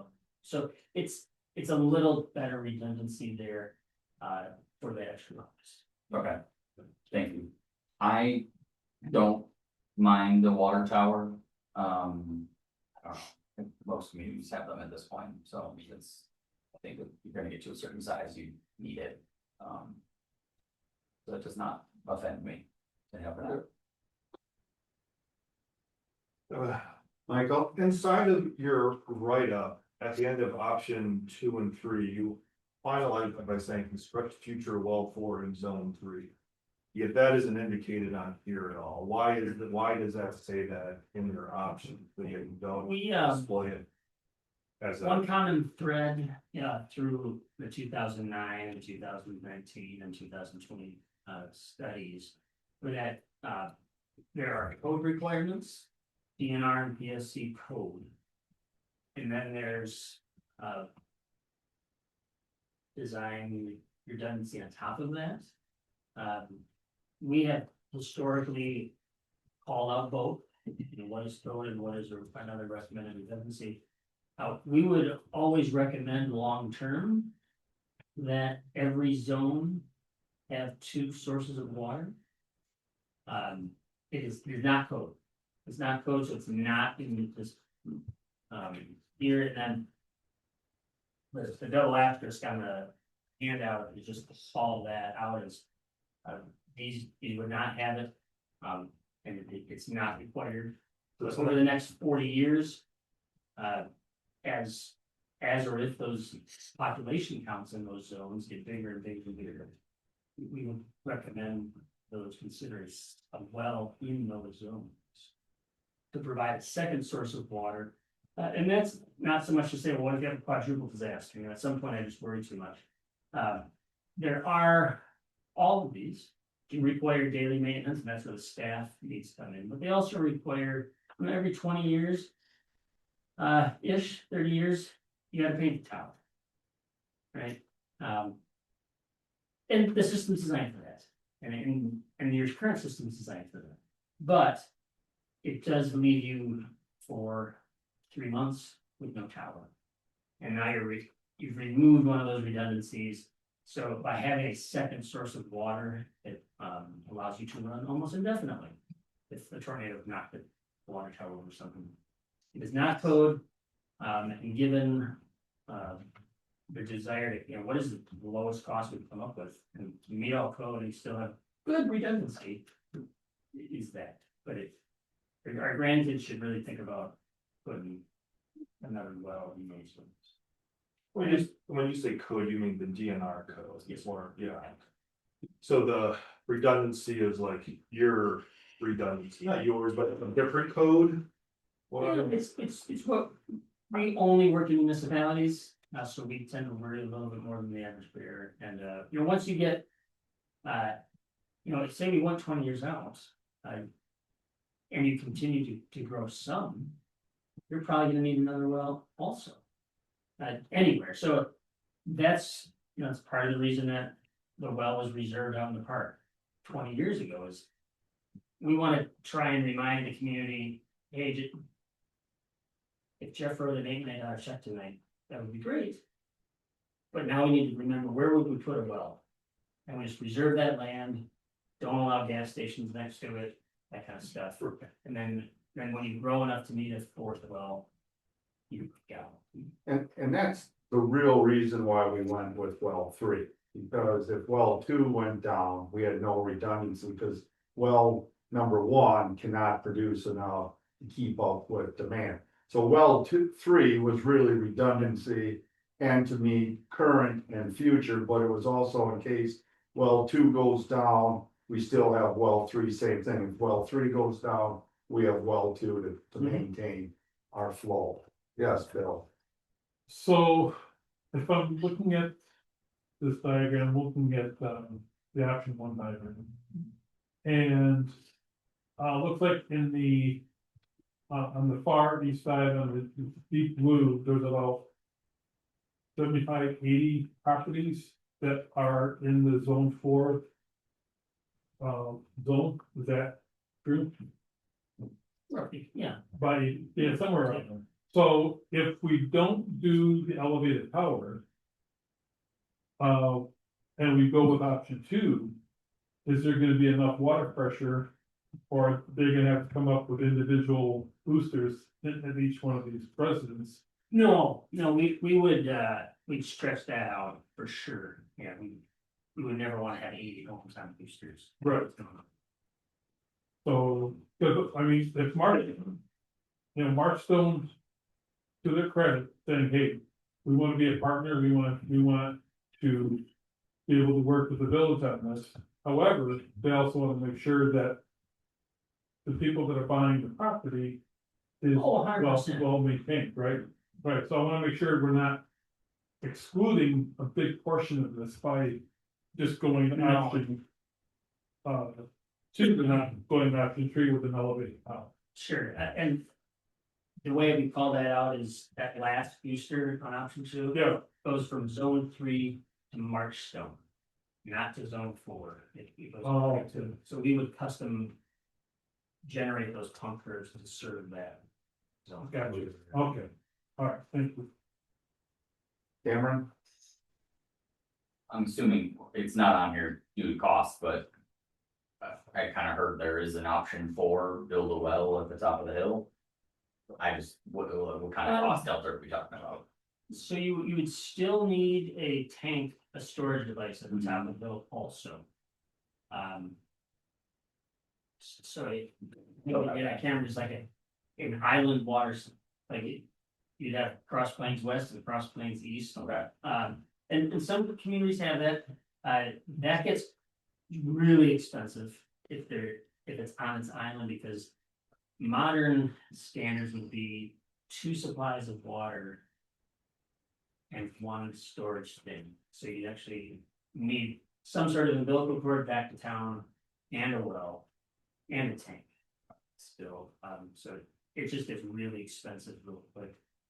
Or I'm gonna say on whatever the number's houses and just dividing that out as bumpy from those kind.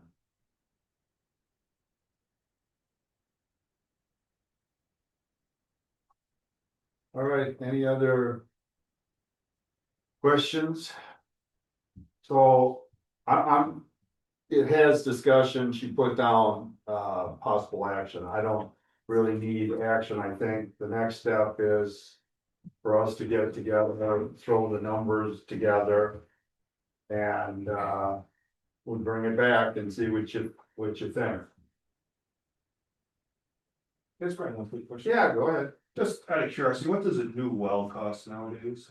Which, that was, 3.5 million, this last one. well, Yeah, we would, a few years ago, that's fine. yeah, 3.5, this your well project here, it included, a good chunk of bathroom structure. It included update to the well one. So just an organic well, we'd probably say 3-4 million. Like that's what, like our well three costs, like just isolating that over there. Like, Yeah. Like, Yeah. 3-4 million. Today, Yeah. And we just finished paying that off, what, a couple months ago was the last bill? no, we still got. No, we still have like 18 years. This is. Well, no, I'm talking about the last construction. Yeah, the last construction. Yeah, Oh, it's not that old. you're right, we approved it, but it took a while to build and get up and running. All right. I think that's the next step unless someone has another one they wanna suggest. So I think we all need to get together and figure this stuff out. Yeah, I would. I'm just worried about raising rates after we just. I understand, it's impossible to meet the need of the village on storage without raising it, because we are in a water utility. They're a business like agency or enterprising agency, whatever you wanna call it, they have to balance their own. Just as a reminder, I mean, there's some new board members, but this was like 2, maybe 3 years ago. I brought a report to this. I looked at other municipalities who provided water and I took everything on their water bill. Water, sewage rates, Madison has like a fire part and they have like you need, permeable surface on your property, whatever. I looked at like 12 municipalities in Wisconsin.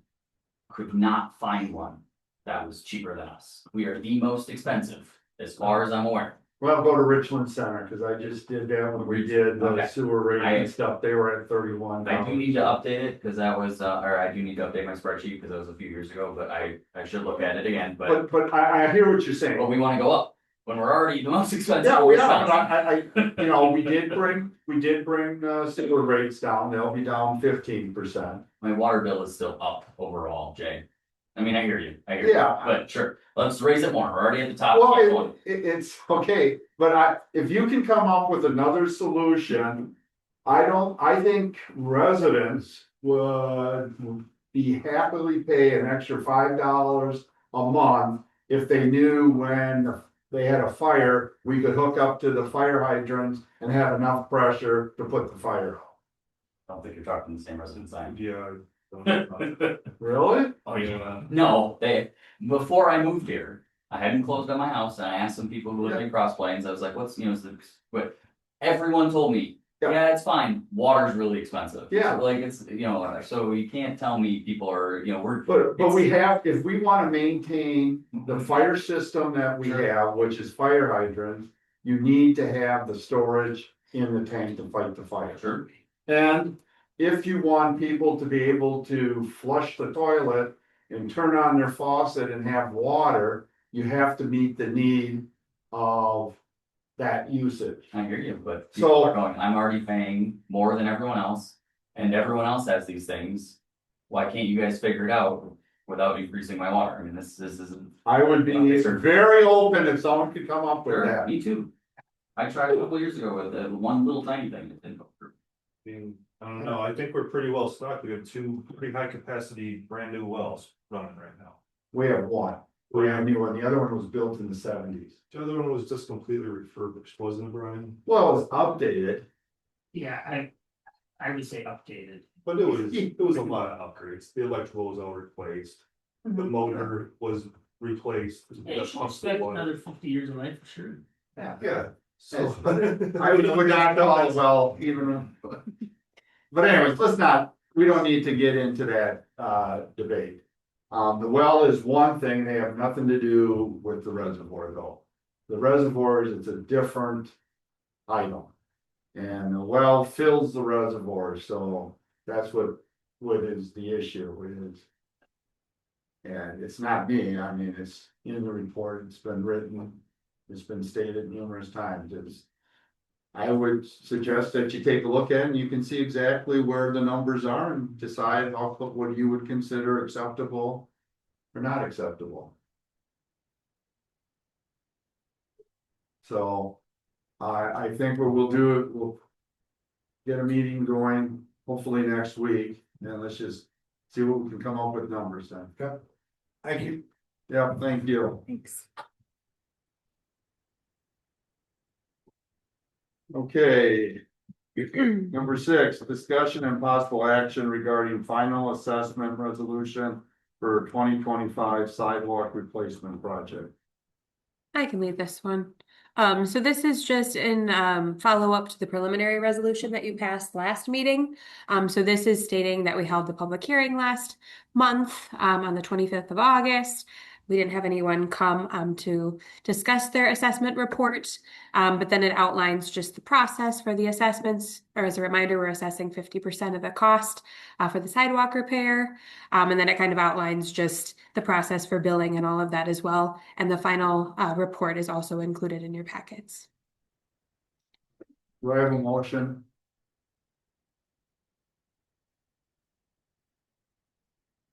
All right, I'll make a motion to accept the resolution, final resolution authorizing public improvement and levying special assessment against benefited property and Cross Plains for sidewalks. I'll second that. All right, a motion and a second. Any discussion? All in favor, say aye. Aye. All opposed, same. No, Okay. Okay. Were you a no too? Okay. Just Michael. All right, so we'll go to number 7, discussion and possible action regarding a street sweeper purchase. Matt, can you come on up?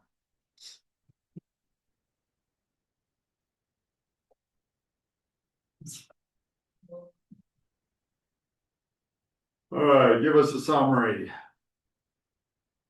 So our street sweeper's in 1970. It has many modifications done through the, what's that, 55 years.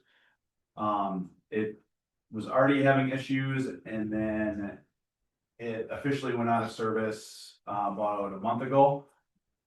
So I had put it on for next year at last board meeting, and it was said that maybe since we haven't borrowed yet this year, maybe look for prices to possibly get that in this year yet. So I had talked to Elgin Pelican, which is through McQueen. They gave me some prices.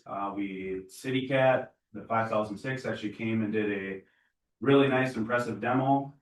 The guys very much like that machine. Obviously, it's a little high price. Yeah, that's kind of where we're at. All right, so I take it, obviously the City Cat's a brand new one. Yeah, it's Right, because it's a 2025 or is it a used? It's a 2025 demo one, so it has 40 hours on it. Oh, okay, So it's, yeah. but it's a lot cheaper than So Pelican. I actually just got an email today about the Elgin Pelican. They have a 2025 demo model, and theirs was at 278 instead of and it had 5 hours in it. Whoa. Wow. So Well, so I'm looking at the Black Earth, so at that hourly rate, you say it's at 22,400 a year. How long do you think, if we bought either one of these, what's the lifespan on a new one, for example? what modifications? The old ones could probably last 50 years, what about the new ones? So I think down below, I mean, But you had said like 20 years. so bigger municipalities, they put, so the 2015 Elgin has 4,000 hours on it. So a municipality that did that in 10 years. I don't foresee us I average about 400 hours a year is what I'm kind of projecting. So I think if we bought a 2015, I think in 10 years, we're gonna be in the same spot we are now. They're looking to get a new one, whereas if we bought a new one, and I think we could take that to 20 years. And it stretch it out, so it's, to me, it's like. I mean, obviously 2015 and 10 years is gonna be worth something, but it's, you're gonna do 150,000 or more twice, or over 20 years, spend that higher amount. Do you know how old Black Earth is? Black Earth, I believe, is a 2012. Cause I was wondering if there's any way we could like negotiate with them. Well, they do it, they have We it have that. $175 an hour. I know, but like, if we could even get them to come down with the kind of promise of when it's time to replace that one, that we would have like a joint. Their deal for us was the 175. But just so you know, that was the original, one of the original plans that we talked about. Right, Was right. Black Earth and Cross Plains going in together Right. to buy, but there was multiple changes in Black Earth that it kind of fell through, and then Right, no, I it just went on understand pause, but I just. I mean, we tried that. Future partnership, right, I agree with you 100%. because I mean, I was doing the math and saw that this is not a good deal, and we had talked about that. Oh, last the Black time, Earth, right. yeah, I totally. But that's why I was saying Well- like. I don't know where they're coming up with this number, because that doesn't really, I guess it's just the convenience sake, I don't know. But you have to realize that that Black Earth number seems bad, but when you look at it, that includes the maintenance, the Yeah. fuel, the body. So there's a huge value if it's 400 multiplied with the salary and benefits for someone, and we're talking about they're already needing free time, right? There's a value in not having to hire someone, plus, you're basically getting 10 years worth for the price of a new one, and you don't have any costs outside. Oh, so they would operate it as well? Yeah, they would Oh, operate, okay. and, I mean, it's, that for an hourly rate, that is not a bad No, it's. price. So I think I looked at a company coming into it, and I think they were over $200 an hour. Yeah, that's not a bad price. Go ahead, Michael. So just doing some math here, like at 22, so you estimate 22,400 a year divided by the 175. Gets you like 128 hours, which is like 16 days. Is that like? You said you like to do 40 So it'd days, be- that isn't 40 days. So that'd be- Just like, that's like, That's rough math, that was 2 days a month for 8 months. okay, right, that's So- what I was. But then you said if you had your own, you would use it more is what I. Oh, absolutely. Okay, that's where I'm just trying to get at, cause like. But you don't do it in the winter time. No, but he's saying that if he had his own, he wouldn't be doing 2 days a month, he'd be running it more often. I see what you're That's saying. I because roughly he- estimated 400 hours. See, right, whereas if we're running from Black Creek, this amount only is. 128 hours versus 400 hours. Meaning- 400 might have been a high estimate. Right, you go, I just was like, those two numbers weren't jiving, like. Obviously, if we're gonna pay for it, we're probably not gonna do as much, but if it's sitting in our shop and we have a half a day and say, hey, it'd be a good time to just go, sweep these couple streets.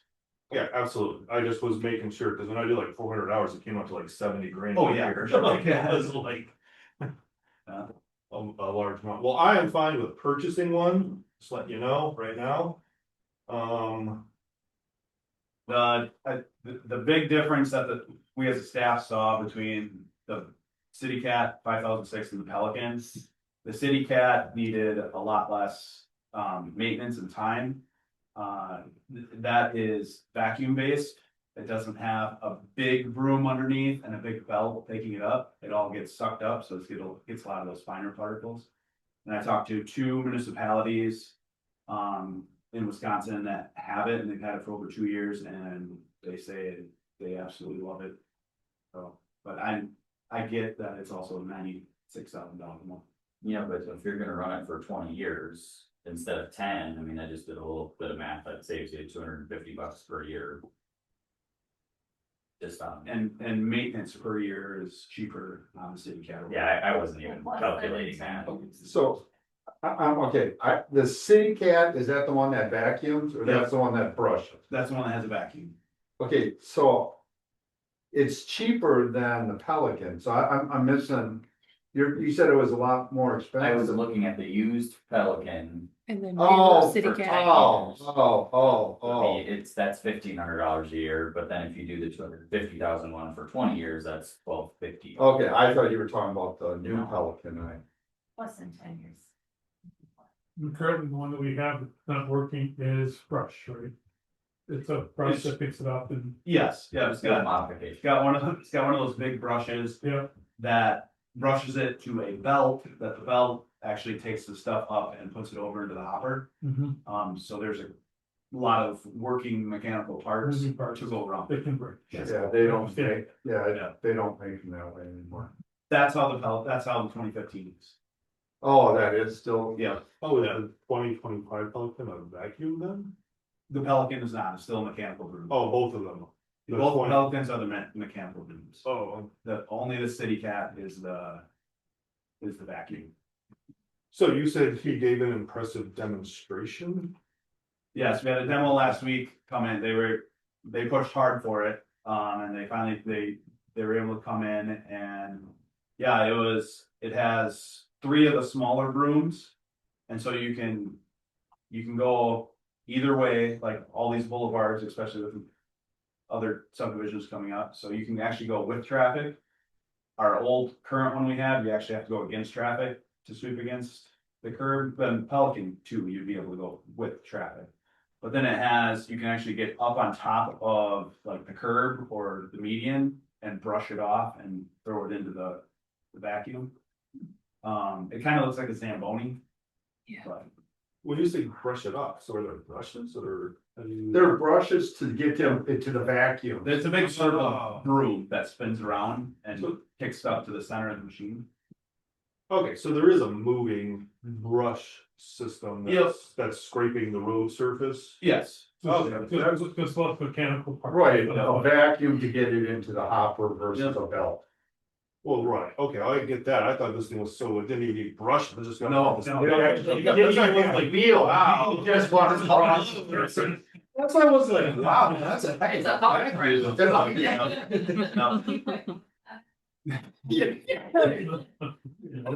Pay for it that way. Release it, yeah.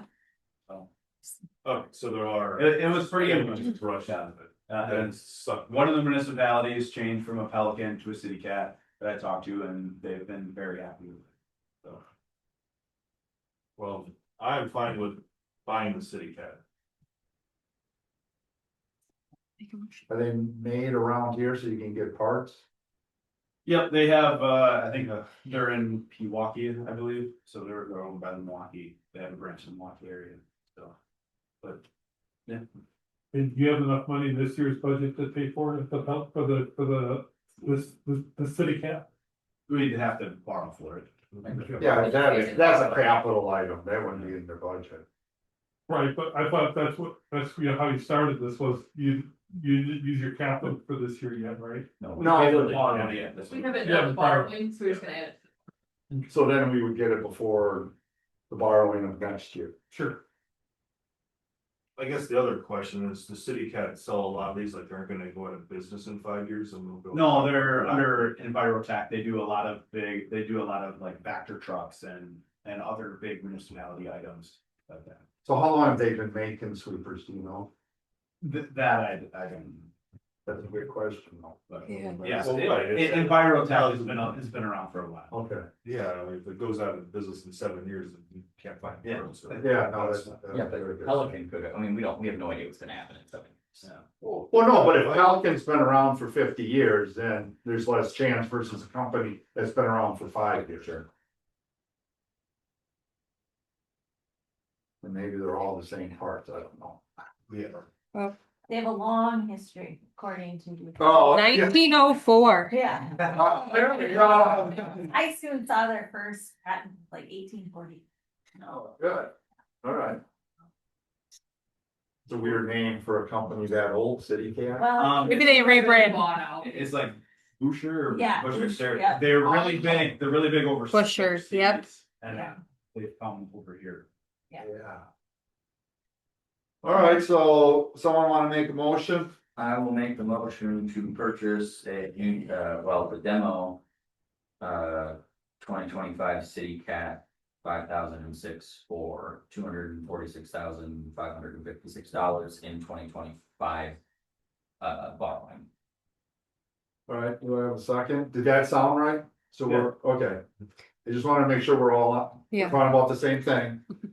I will second that. All right, I have a motion and a second. Any discussion? All in favor, say aye. I, All opposed, same. So moved. All right. Thank you, Matt. Number 8, discussion and possible action regarding 2025 employee performance review process.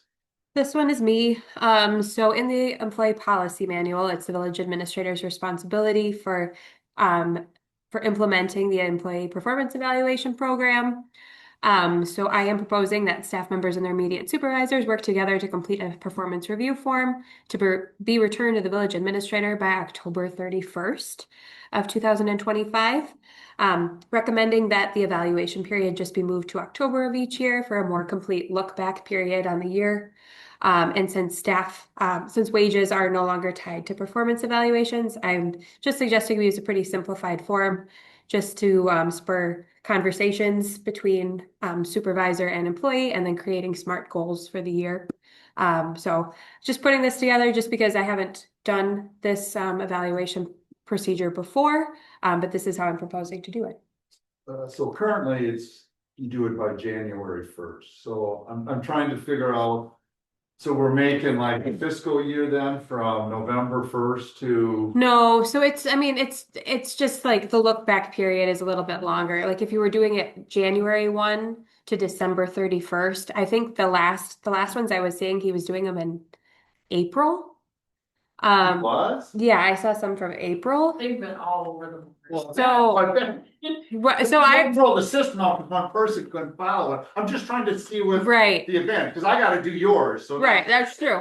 So, Yes, and mine I'm has happened. I'm just trying to figure, I think it's harder for someone to think, okay, they're due October 31st versus January 1st, but. Right, I'm not gonna fight it, I'm just. right. curious on, I think The- just the kind of discussions we've had at department head has been like, this is a good time for folks to do it.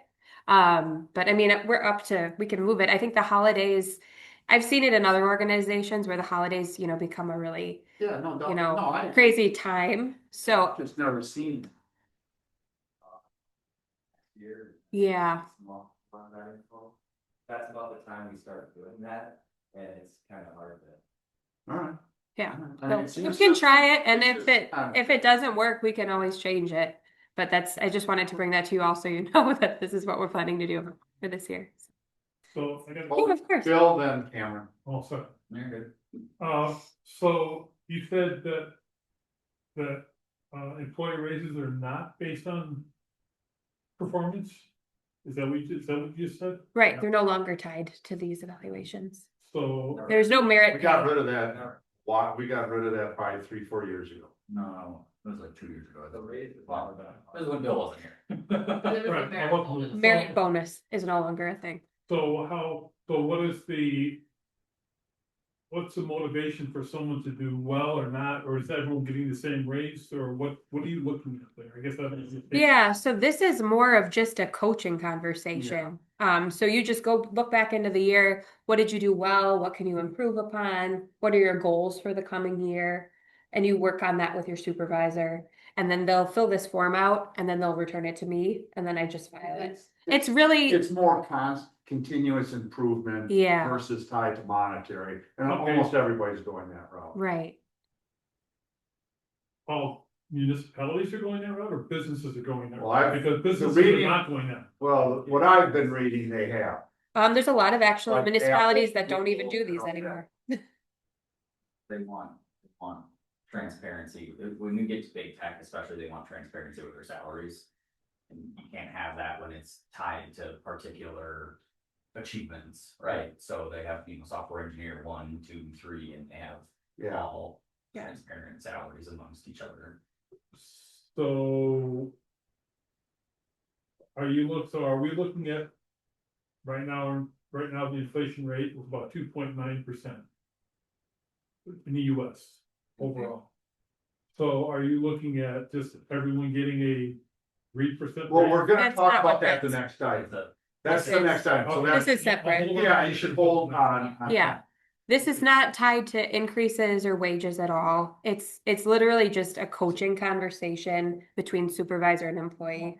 And it should be a big part of it, if you're use SMART, which they have mentioned, they're using that Yep. process. It should set goals. So, you know, when I meet with her, we'll talk about what goals does she wanna, achieve in the next coming year. Yep. So I have So- that on here, 1 to 3 SMART goals. So those are the goals that are, yeah, like specific, measurable, achievable, Yeah. that kind of. Sparkle. Okay. Okay. All right, that's fine, but that's the process that we changed to, like I say, I've been reading a lot, that seems to be. Right, well, smart goals are, yes, a lot of businesses are going smart goals, but that's not tied to their, it's not tied to their wages. So, for example, if you have an exceptional employee, and we'll talk about this next section, Yeah. never mind. Cause usually that's done with bonuses. Yeah. Okay, Yeah. So this just isn't tied to money at all. It's literally just tied to performance, so I'm fine. with bettering your that. next That's- year. Cameron, you Okay. wanted to- I was just gonna make a quick comment that Yeah. I've been trying to move my, like, I mean, it's bigger, but where I work to putting it earlier in the year where you did, because we do ours, it's like. Employees have to evaluate themselves in December, and then managers do their evaluations in January, but it's always a terrible time with Yeah, holiday and travel and vacations and all that stuff, so I've been advocating to push it back to like the October timeframe at my job. So this, I support that. Can I make a recommendation on Sure. this? The company that I was with previously, we use SMART goals, however. For years, we only looked at them once, we looked at them twice a year. We looked at them at the beginning of the year when we made them, and we made them, and we looked at them at the end of the year to see where we're at, and we never. At least until the last couple of years, we never really made an effort to do a quarterly check or a monthly check, or bi-monthly check.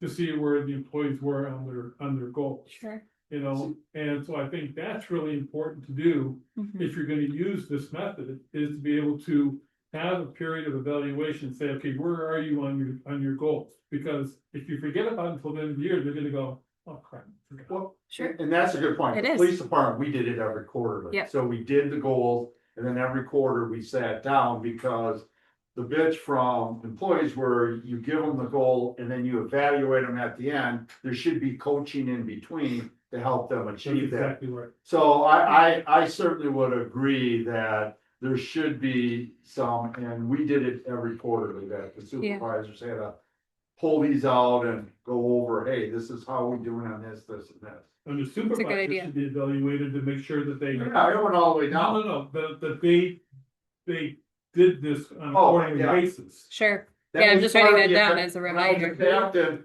my assistant chief would say, did you talk to your lieutenant to make sure they talk to their people? Absolutely. Right, but that was the piece that was missing in the company I was with, is you Uh, didn't have that.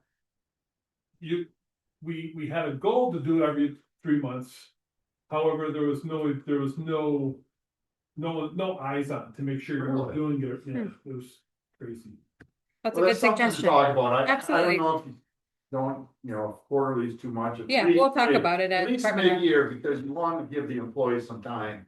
If they're not doing what you think they should be doing, that they can correct it before you get to the end of the year and say, Right. hey, you screwed it, you didn't make your goal. Yeah. I really look forward to it. Yeah, I think it works better, even if you have nothing to talk about, at least you've talked about it. well, and that's a good point. That's what the officers like, because they were always saying, I never see my supervisor. So Mhm. this was a way of forcing supervisors to talk with their. I think here we have the benefit of seeing our staff Yeah. a lot more Yeah. and having a lot more conversations. Yeah, So okay, that's my But- 2 cents. that's great. Thank you both.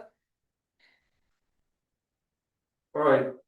Did you need action? on I don't this? need action, no. No. That's more of an. Just, it was administrative- more so if you wanted action. All right, discussion and possible action regarding the draft 2026 wages and benefit budget. So. You got that last month? Yep. Go ahead, Bill, you had something you did there. Yeah, so this wages and benefit draft is presented with a 3% cost of living. Our employees will be losing money if we give them a 2% raise just on cost of living because inflation's at 2.9%, nearly 3%. I know, but I'm so, I don't know. I mean, you. No, hear me out. It says that, but when you read this, it's more like they're from 4 to 5%. So. Great, as long as we're. Well, no, okay, that's great. I'm just trying to understand this. So I'm seeing this that it says 2%, but I'm looking at your sheet here, and again, because it's not individually, and I know they split some people, it's really hard to figure out what the total is, but I see any, where it goes from 3 to 5, and then if I'm correct in reading this, I just wanna make sure, so the general fund, when you looked at all the salaries and benefits, it only went up 3.48%. Yeah. What went down? There's a couple things that went a little down, like that's not a A little. lot of things just stayed the same or. Yeah, you can look at it and it fluctuates. So one thing that, a couple things that did go down, when we hired the. Or position, public facilities position to more heavily on the wastewater, more of their wages will be covered by the sewer utility. So there is a savings, on the general fund that's now being pushed to the sewer utility for Okay. that position's wages. I think And that's why sewer is up. the police WRS percentage is actually going down a little bit, which is very But they're weird. union though, right? No, she's talking about The the retirement, retirement. which is Oh, set by the okay. state. Okay. So I think it shows a little increase, but that's just. Yeah, wages 0.56. going up. But we haven't settled police wages yet. Right, Right, so, but that's different. yeah, so that's just, and there's a 3% for officers as a holding spot for income. So on average, if there is an average, what is the proposed increase to each employee? Is it, Probably, I'd say 4% is the common, so it's proposed that everyone gets the 2% COLA. And then wherever they fall on the longevity scale, so some are eligible for a 3% longevity bump, some are at 2%, and I think there's the 2 employees who started during 2025. Are not eligible for a longevity bump at all until 2026. Yeah, I think that, Bill, that's the piece you're missing that we really changed when you were gone, was there's now longevity steps just for your tenure at the village where your salary goes up. I don't remember all of the percentages off the top of my head, but it's like at year 1 or 2, you get 3%. It's 3 or 4, you get- 3.33.222. So part of that,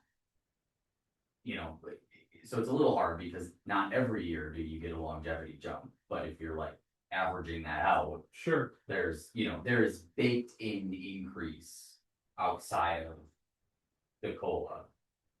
so I just wanna throw out some numbers for the last couple of years, right? The inflation rate was 7.0 at the end of 2021. I'm guessing we didn't give a 7% raise to our employees. Wait, was that the year where we did the huge raise? I don't know. No, And, wait, hold on, and a 6.5 at the end of 2022. By the end of 2023, it decreased to 3.4%, in 2024, it was around 2.9%. So the cost of living is coming down, however, if you're consistent giving a 2% COLA, our employees are losing money, and me personally, if I was young enough, I would move on to a different. well, first of all, that is not a correct assumption that this is the first time it's been 2%. Last year, everybody got a 3%.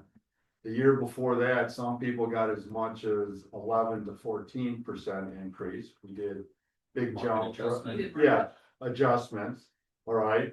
And you bring, it's interesting, you use 2020, but if you go 7 years before that, the inflation rate was under 2%. I understand. Okay, but I'm just saying, I understand. the problem with using inflation rate is it's good when it goes up, everybody likes it. But when it's below 2%, like it was for 7 years, then people are saying they're getting ripped off. And that seems low. So what we have tried to do is what is the balance between what's fair and what we can afford? And I think we've done a good job on this. And you're right, that's why I saw the 2%, but when I checked the numbers here, it was way above 2%. And I was wondering where it went, but I see that's why sewer's up 7%, because we shifted salaries to sewer. Do you know what a dollar amount that was? Yeah. Isn't it listed? Huh? Isn't it listed? Well, I can't tell because it's got revenue and expenses and Oh, okay. so. Anyways, it looks like if I was guessing, it would have gone up about $7,000 in salaries, but then. I don't know, it doesn't, I guess it doesn't matter, but that, I just needed to know that's the shift. So I wanna make sure we keep an eye on that because we did lower the sewer rates, right?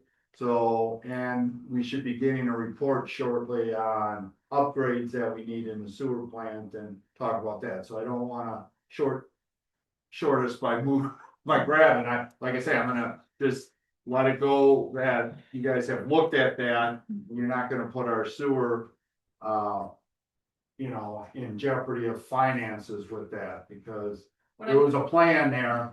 I was gonna say then, the spreadsheet version of the sewer budget, it's still cash flowing. Okay, all right.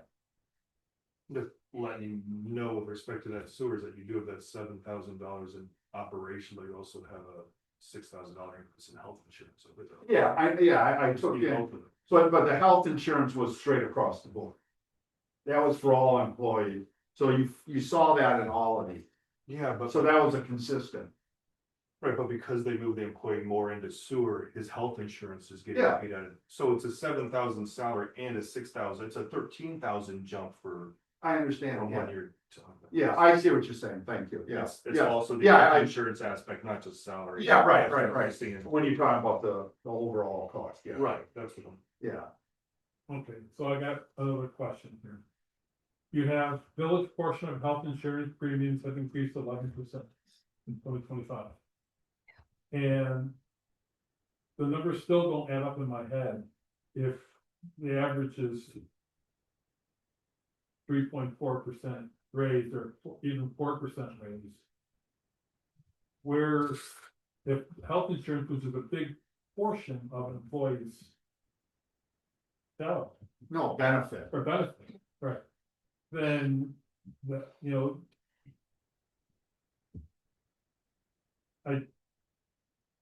Right, you're thinking the bottom number should be more than 3.4. yes. Yeah. Yeah, or we save a lot of money somewhere else. And that's what I'm trying to get to, is are we giving appropriate increases in salary to our employees to keep them here, because that's the goal. And, and are we being fiscally responsible as a board as well? That's what I'm trying to look at, and me And personally, obviously, we'd love to get more than that, but I don't know that we have the levy capacity. Obviously, one of the goals on the memo was to, keep that buffer. So we're trying to be cognizant of that. And that's why we did the base budget with the 0%, so that we can allocate more of our funds we have available this year towards this. Well, I think also the longevity piece is supposed to also help with that, because even though someone maybe isn't going to get as good of a raise this year, they know because they can look at that structure that they have a raise that's coming eventually, which is also. right, and that's where I get hung up on this 2% cost of living. It's because if our cost of living is really going up 3% and we're only getting a 2% raise, or 2% based on COLA, that's 1% that employee is losing. Right, however. Regardless of I agree. longevity. I agree, but hopefully you average out 3 years. It's not, they're not going to ever have, that average is going to be much higher than 2%. I've had employees that go from month to month and they're looking at every single year and going, Trust me, I mean, I've been frozen on salary, I know the. So what's your, what do you, would you recommend? I would recommend just changing that wages and benefit budget presented at 2% cost of living to whatever the cost of living is for the previous year. So you wanna go up to 2.9? Yeah. Okay, I say something. yeah, go ahead, Michael. Just looking at this, like one of the areas where there's savings, I mean, I'm just noticing inside of Parks and Rec, the part-time staff isn't getting a raise, you aren't giving your lifeguards, the pool manager a raise at all next year, those are all staying completely flat. Like our part-time help isn't being bumped at all. I think just because I have a spreadsheet that goes back to like 2013 for every line item. And so we can see like for, pool lifeguards, we've never went over that 50,000 or whatever. So it's like, well, we might as well just keep that flat because we don't anticipate going over that. And not even that, the turnover rate for those jobs are yearly, or at least every 2 years, so even if you do have a bump, the next year, I feel like it just keeps me steady, so we've been unfortunate, to not have to increase it. That was when I lifeguarded eons ago, that was, my rate barely ever went up But that's for that same exact reason. That's a temporary position though, but we have full-time staff. Right, but full-time, I think, it, You asked how it stated, yeah, 3.4, you have $100,000 in there that didn't move. The That was state was That's fair. 0%, I mean, you're asking how, the village board didn't move, that's an extra that's $20,000, we didn't get a raise, that's $120,000. and you gotta remember, we're gonna, because insurance went up 11%, we're paying 11% I more totally than, understand that. yeah, so Right. that. You have to calculate I- it too. I- That's kind of probably the biggest thing that your inflation rate is tied to, health insurance and home costs, right? Mostly. Yeah, so I mean, we're covering that on an individual item one. I mean, I'm comfortable with this, but if other people, we're talking about basically 0.9. And I think they've done something that obviously seems to be acceptable by staff. Okay, I'm just, Well, I guess you say that, I mean, Well, Carly, Yeah. is this acceptable by staff? I mean, everyone wants more, but like, Yeah, I mean, relatively, that from discussions we've had, we have felt comfortable with this. Yes. right, Yeah, I'm fine with what's going on here. I will just say that, and I'm not calling out particular staff members, that if we're trying to bring up people who are making in the 50s and we're giving them their longevity and the COLA raise, we might not be keeping them afloat, whereas higher paid staff members who are still getting a COLA and a 3% step raise are getting much larger raises than employees who are making less money. well, then And if that- that's what people want, and that when I was with the police department, we had that problem, we did a flat rate. You take the amount of money and divide it by the number of employees, and everybody gets that dollar amount. So let's say it's 2,000, everybody gets 2,000, so obviously it's a bigger percentage for the person who's making 50,000 versus a person who's making 100,000. Right, That's one way of squeezing the gap, is you do flat rate. right. And again, that's not difficult to do, it's just something that generally the higher paid people have to be willing to do. But that gives you that, what you were talking about, bringing up the low and bringing the gap closer together. That's the easiest way of doing it, and we did it for a couple of years. Until we got basically the lieutenants and captains a little, Kind of playing catch up. yeah. I do think one thing, I don't know, now that I've been in my position long enough, if you bring that bottom up too much, then when you're towards the top, you're like, haven't really made much growth. And I've been working here for, over 20 years, so we'll say it does, It does benefit. It does swing both ways. yeah. That's why you just don't do that all the time, because there is, there is that value, right? Right, because the Um, volume keeps coming up. Yeah, And- but like I say, if we believe the gap is big enough, that is one way of doing it, which feels fair because everybody's getting the same amount. You know, Right. you're getting 2,500, you're getting 2,500, I'm getting 2,500. If we did it percentages, you'd be getting, you know, 1,200, you'd be getting 1,800, I'd be getting 2,800, you know, so. Right, it's one thing to talk about, I just don't, I think that's a thing to bring up and we can certainly talk about that. But I think right now, you know, we have something on the table that seems most people are comfortable with and if staff is comfortable with, I say we move forward with it. Need a motion to approve this one. I do. Wait, we do, right? Cause, or do we have to wait till? Oh, no, If cause, you could make a motion just to like Yeah, this is put just a this into draft. the budget. yeah, Yeah, yeah, go ahead, make the motion, that makes sense, cause we still gotta add the base. Well, now I don't know if I'm making the right one, but I was gonna motion to approve, the wage and benefit draft for 2026 as presented. Yeah, that's perfect. I'll second that. All right, I have a motion in a second, discussion. Just one quick Oh, question. Go ahead. Bobby, I don't remember what was in Jay's memo about the buffer for the levy limit, I guess either. 60,000. So, and we're right at that with this, so our levy limit adjustment for growth, I think we get like an extra 62, it's right around 6 of them. That we'll get extra. Still, which pushes us up to the limit prior to the bump. I don't think we'll have 60,000 cushion when we get into. Will we have over 35 though? Cause that's what we ended last year with. Yeah. Well, that, can you get that before we talk about the base budget? Cause that, Yeah, so we should have, the last thing, big thing I'm really waiting on is the transportation aid. yeah, So as long as they don't come in dip in that, I think it'll be fine. okay. And we shouldn't with Blue Ridge Road. No, cause yeah, I think EMS and fire both came in really good this year. So there's not a big- Well, we haven't done EMS fire week yet. Yeah, Oh, and it okay. was Here it was small. 300 total, and then we have Yeah, 50% of that or whatever, you know. or Sarah. It was small when I looked at it. It was like pulled out the capital. It's hard when he throws capital in there. Yeah, All right, I have a motion and a second. Any discussion? All in favor, say aye. Aye. All opposed? So moved. All right. So you ended up getting the supplement requests. We'll be talking about that next month. Oh, can I, Oh, for the base budget you're talking about, yeah. can I ask a question or make a comment about one of those?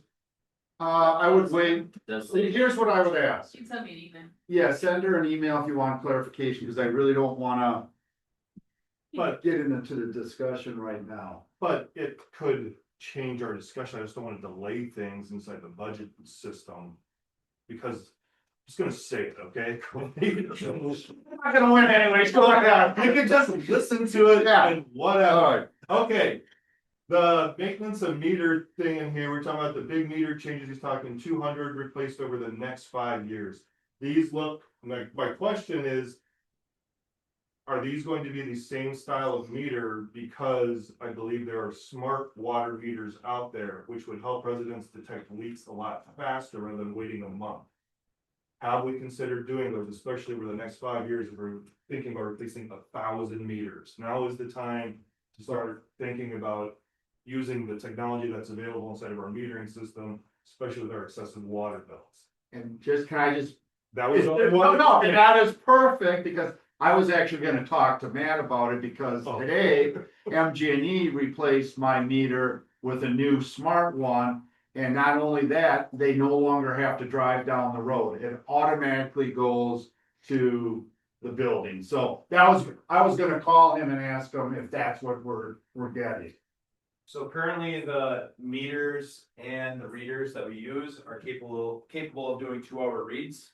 Our software that we use, we can go into a home and do it separately and get those 2-hour reads when we get people saying, I didn't use this much water. Well, from 4 to 8, you were watering your lawn, that's you use this many gallons. They have systems where we can put throughout the village that our readers are capable of sending a signal and Becky can pull it up on her computer. We don't have that system yet. Becky still goes around and reads every meter. We don't want modern rates to go up somewhere in that. It's a cost we've kind of looked at, we just haven't put a full number on it yet, which is something, you know, next year we could look into, or a new building, if that happens, we could look into. Just, you know, Becky could, and the system is smart enough to say, hey, this meter, there's something going on, it's constantly running, it hasn't shut off. You know, we could be a little more proactive on that. That's absolutely what I'm like trying. On that, Well, but I think what Matt is saying, you correct me if I'm wrong here, the meters that we have today are already capable of that. Meters and readers are, yes. Yes, the piece that we're buying here, what's not capable is the Software. system that would aggregate that every 2 hours. Yeah. Cause right now Becky has to drives on a monthly. right, I'm Right. trying to, that's what we're trying to end, and even my solars, they put a little box. And they can monitor my whole solar system wherever their Yeah. office is. Yeah, so they probably have a big, strong enough tower to pull those wherever they're at. Or they probably have one at, you know, down on Market Street. that Or can they're pick up relying all on the your areas. One of the two. Yeah. Well, I'm just, that's what, I guess I'm with Michael on this, if there is something there that can do it, we should try to become more efficient. There, Because they called us right away Yep. when we had to change out our internet, you know, the cable, they put fiber in. And they got an email and a phone call, hey, what's going on? We've lost contact with your system, your warranty will be up if you don't, you know what I mean? So it's out there and it's gotta be, I mean, I did look at it when the vendor was here, it's 1,500 customers to like on a small scale, that's not all that costly. Fortunately, we're 1,600 customers, so we would need a little bit bigger system. And with all our valleys and kind of topography, we would probably need at least 2 towers to send it to one central location. So that's something I've looked into, I just haven't put it all together yet. We have one in our home that alerts us, but it's Wi-Fi dependent, so fortunately our Wi-Fi went down. well, yeah, it would be helpful, I guess, I'm with Michael, if you could bring some of that data, because it's it's a 60 grand request. It doesn't affect this. This Oh. is just replacing meters that were put in 1995-ish.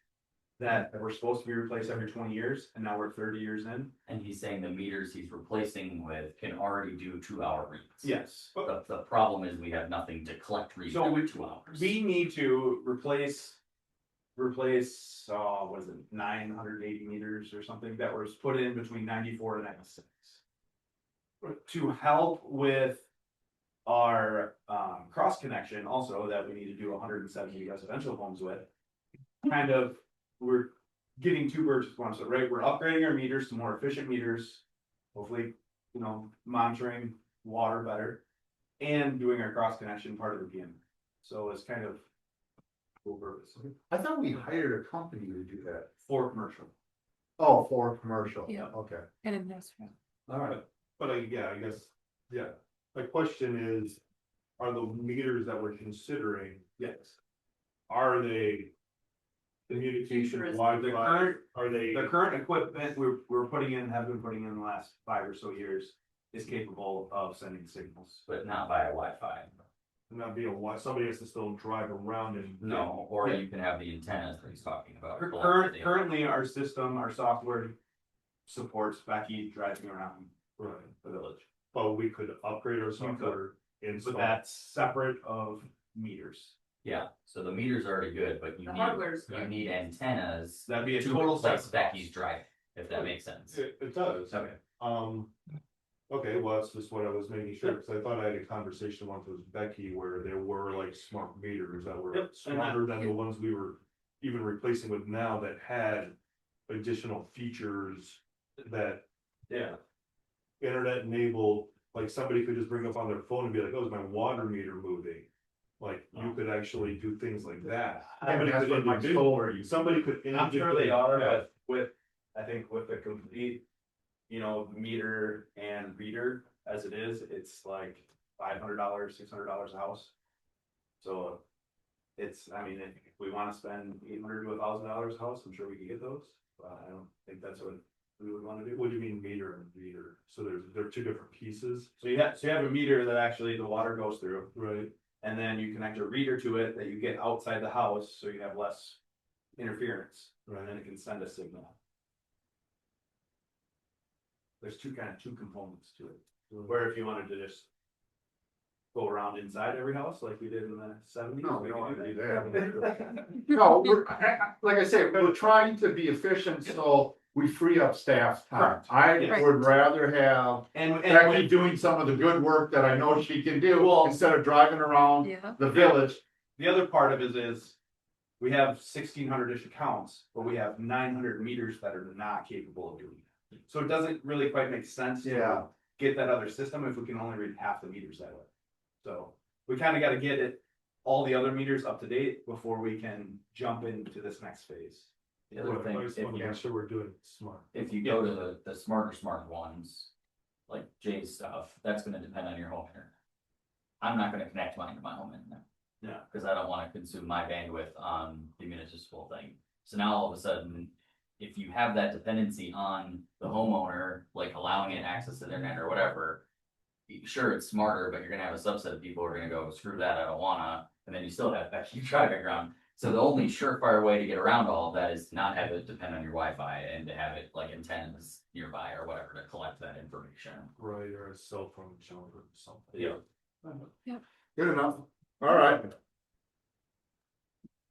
So, let's go to, yeah. I'm just gonna get the web page up for us. All right, I'm going to, some of you have seen this or parts of it, but a lot has changed, so I will, and we're gonna go through all the documents, just quickly, but if you have questions, then we'll go into, closed session. So if you can pull up, we'll start with, PowerPoint. Yeah, here we go. This is my third time. It'll be a little different though. I'll make. Yeah, this will be my third time too. All right, let's get started. As you all know, we've been working on this for some time. Go ahead to the next slide. You all know that this isn't going to change the actual service of EMS. I think where there's some confusion is everybody thinks that is EMS, the service that you receive, but there's actually other components to any agency, and that is the financial part and the structure. So that's the focus thing. There's absolutely nothing that's changing on the actual delivery of service. And we can, the next slide is basically the goal, and the goal is to develop a new district agreement. There's a current agreement that was passed in 2017. There's been a lot of changes in EMS, so that has to change with it. If we can't do that way, then our only option is to terminate the agreement. And this is not unique to Cross Plains. Last month, Verona went through the same process. Verona was gonna pull out because things weren't fair there. They were able to develop a new agreement. You can remember Arena went through it, Marshall's been through it. Actually, we pulled out of District 1 at one point and, for service, so it's not like we haven't made changes to it. So that is what the goal is. So if you go to definitions, and you guys, many of you know this because you've seen a lot of this. There's the district board is basically the board that governs EMS. There's a representative from each jurisdiction on it. The agreement is the 26-page document that kind of sets the structure for the district board. The report is what our finance committee did to look at, hey, if it gets to the point where we pull out, what are our options? And it went through looking at those options. What really started this whole thing is option one became, of that report became kind of the match that got lit. And people kind of ran with that, thinking that was the option that the village was interested in. And you know the story, but I think we have definitely gone through, the dark days of that, and quite frankly, some of the biggest critics now are actually, looking at helping and coming up with solutions to it. So it's been a real big turnaround. I think as you can see tonight, the room's not full and I'm not getting hammered, so you can see where things have changed. They have seen things, they see what's reasonable and what's not. So the reason why now is, in the agreement, you're only allowed, for us or anybody, to leave the district. You can only do that once every 5 years, and that is 2 years prior to the end of the agreement. This agreement, if it had been renewed, would have ended in the end of 27. So we have to make a decision by December 1st of this year. If we don't, then we have to wait till December 1st of 30.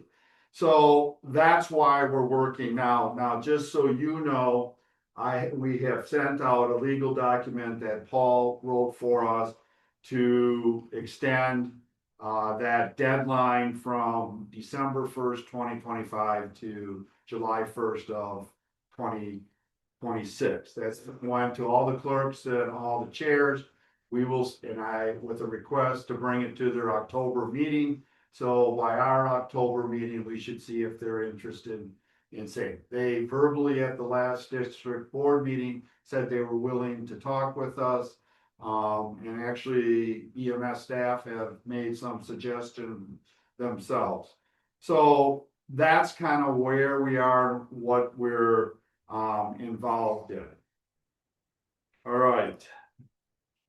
Why a new agreement? There's 3 things that I think need to be improved on. That's the financial impact to the village, the district board's authority, and lack of oversight, accountability, and transparency. We'll go through that as we go through. So understanding the financial picture. This kind of got people up. This is a simple reference to show that EMS has moved from a volunteer to a mostly paid staff. Volunteers still play a very critical role in that service, but you can see the dollar amounts. It's not to say that I'm saying the 735,000 is too much and we want it lower. It's just to show that, hey, it's pretty comparable to our police department, public works, and parks and recreation. So that is all this is showing on it. So then we'll go to the next slide. This one is to me, a very critical one, because it's showing the percent of our levy limit that we pay to the 2 districts. And what's important about this is the numbers that you see, because we're using percentages, it takes in consideration all the increases in levy limits. As you know, our levy limit has gone up every year, so these numbers would be more inflated if we didn't take that into consideration. So we did. So you can do, again, this is to illustrate the movement from a volunteer system to a paid system. When you look at fire, that is still pretty much all volunteer. And you can see they're right, give or 2/10 from 3.5% that they've done across the board, right? When you look at EMS, you can see where it increases substantially, and that is basically because we're paying staff now. It's not like anything's wrong, it just shows you, again, even in a different way, that it's a paid staff. And why I keep bringing that up is because you'll see that, to me, is a key reason why the agreement has to be updated. It's one thing to have an agreement over a volunteer program versus a paid. It's much more complicated in the paid side.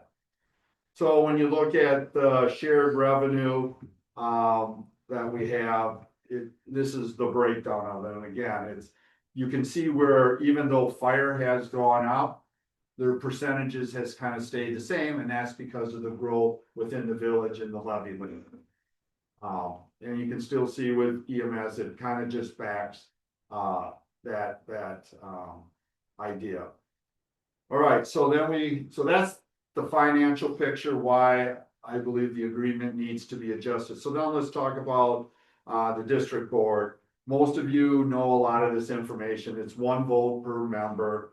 The division of cost is by population. I have never questioned in this process. I don't want to say never, because obviously I have in the past, but in this process, we have not examined that or even modified that in any way. We are accepting that those two is the way to go, and that's what we do. Not that it couldn't be changed to meet the goals, but that was not how I kind of think this should go. So then the other one that's real big to me is the blank check. And that's basically, there is no checks and balances to the district in how much they can spend.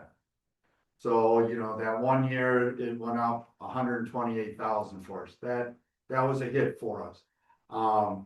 There's got to be something in there, because even though I understand it's done by population, we have 60% of the population. They go 60% of the calls to us. 60% is the right number, but it does put more of a pressure on us when costs come in, because we're paying 60% while the other three townships on average are paying 13.5%, right? So that, even though the mechanism to get to 60% makes sense, there needs to be some type of checks and balance. And that's kind of what we talk about down below with the governance of it. And it's not just, there's no checks and balance on major decision. And what that is talking about, and this is, again, I'm trying to say it's not an individual that's at fault here. This is structure systems problems. That's what it is. If you tried to find the budget from 5 years ago from EMS, or the minutes, or the code of conduct, or how to make a complaint if you have a complaint on one of their personnel, their policies, SOP, it's almost impossible to find. There isn't that records management, transparency that you would associate with public agencies. And it becomes more of a factor the higher the budget is, because the more and more tax dollars are going to it. So there's different solutions, and you can see in some of the documents that I posted that some of staff has actually come up with ideas. I believe it could be really done through sharing, in-kind contributions from the 4 different ones. And then the change of boundaries is another thing. If you look in there, in my opinion of reading it, it is that the towns can change their boundaries when they want. Their boards can, and don't have to give notice, and that affects us. So example, if one of them takes half of their area, half their population, and move it to Middleton or something, now our 60% is going to go up, because now we make a higher percent of a population, plus the money they would be bringing in for that 50% has to be made up, and we would take 60% of that. So there is a true cost to that. And it's not like I'm saying I want to take that away, because I believe boards should have that decision. It's just that they should give notification, so we have time to adjust and react to it. And it's no different than the requirement for us. If we want to leave, we have to give them 2 years notice. It's kind of trying to put us on the same playing field. And then the next part on major decisions is the district board has the decision. So they can decide at any time if they wanted to go to a second crew. Now, I am not suggesting that's what they're recommending right now. It's not like it hasn't come up in discussions of other things. But it doesn't really matter when it happens, if the agreement stays the same. It doesn't matter if it happens next year, in 5 years, in 10 years, in 20 years, or in 30 years, this will be the outcome. Because of the agreement, we pay 60%. So what this is showing is, if it costs $500,000 for each crew, we pay $300,000 of each crew, which is $600,000, when most likely one crew would fill the needs of the village. So we're basically paying an extra 20%, subsidizing the town. Now, the argument can be made that, hey, we're all one team, and some people have to give more than others. I can see that if it was a lower percent. I'm not gonna make a big stink if it's 1, 2, 3%, but when you get into 20%, especially with something like this kind of an increase, we would definitely have to go to referendum most likely. And if we went to referendum, it's gonna be pretty hard to convince citizens to approve this money if 20% is going to the town. So that's just something out there. So then everybody kind of jumped on option 1, and I'll be honest with you, of the 4 options that were in that report, this is probably the most viable one to do. And the reason why I think this is would be a viable one is that, once we've become a paid staff, there's a lot more administrative work for the chief. There's budgeting, finance, HR, legal, records management, there's the website. So there's just a ton of things that get thrown onto the chief. Now, Holly's been really good. She's not complained about, the number of hours putting in, but I'm pretty sure she's probably working more than 40 hours. We've had 3 chiefs, and in the last 5 years, you did the math, you could say it's close to 3 if you go to the end of one and the start of another. But at least for 2 of them, and I know Holly early on mentioned it, not in that she was complaining, but there's a lot of hours involved. And for the other 2, one of their reason, not their only reason, but one of their reason was that it just was too much time on the job, because they had it set up is if there was a shift on not filled, the chief would fill it. They have to get into the rotation, so they have to put in regular hours there. And I can tell you that it's a lot of hours, and the way it's set up, and maybe Holly's made some changes where it's not, it took away some of their what they would have preferred to do on their free time. One of them wanted to still teach at Madison College and work at emergency room and stuff. It was difficult to commit. And obviously, from the finance side, we had the first chief, embezzle money from us, all right? That was clearly a crime of opportunity. Things have worked out in the sense that we did get insurance. We recovered, I'm guessing, close to 75% of what we really lost. They have put in safeguards now, probably not the most efficient ones, but they're enough to at least prevent this from occurring again.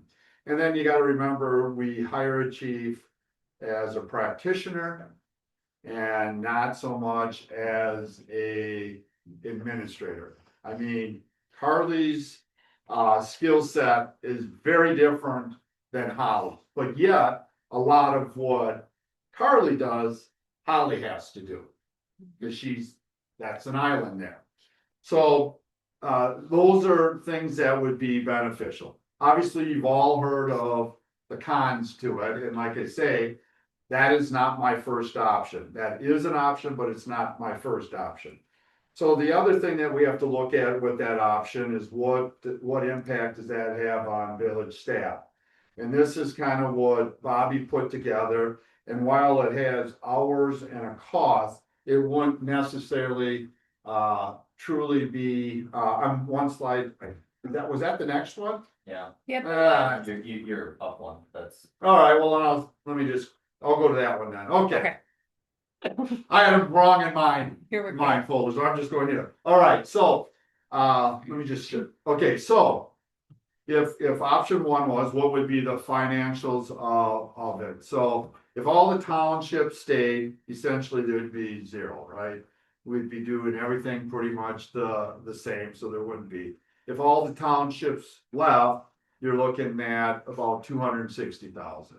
That would be what the cost, because we'd be paying 100%. The capital would be about 45% of the asset, minus the 46,000. The assets that we're really talking about is the building. And we own about 55% of the original building and 2 additions that go on.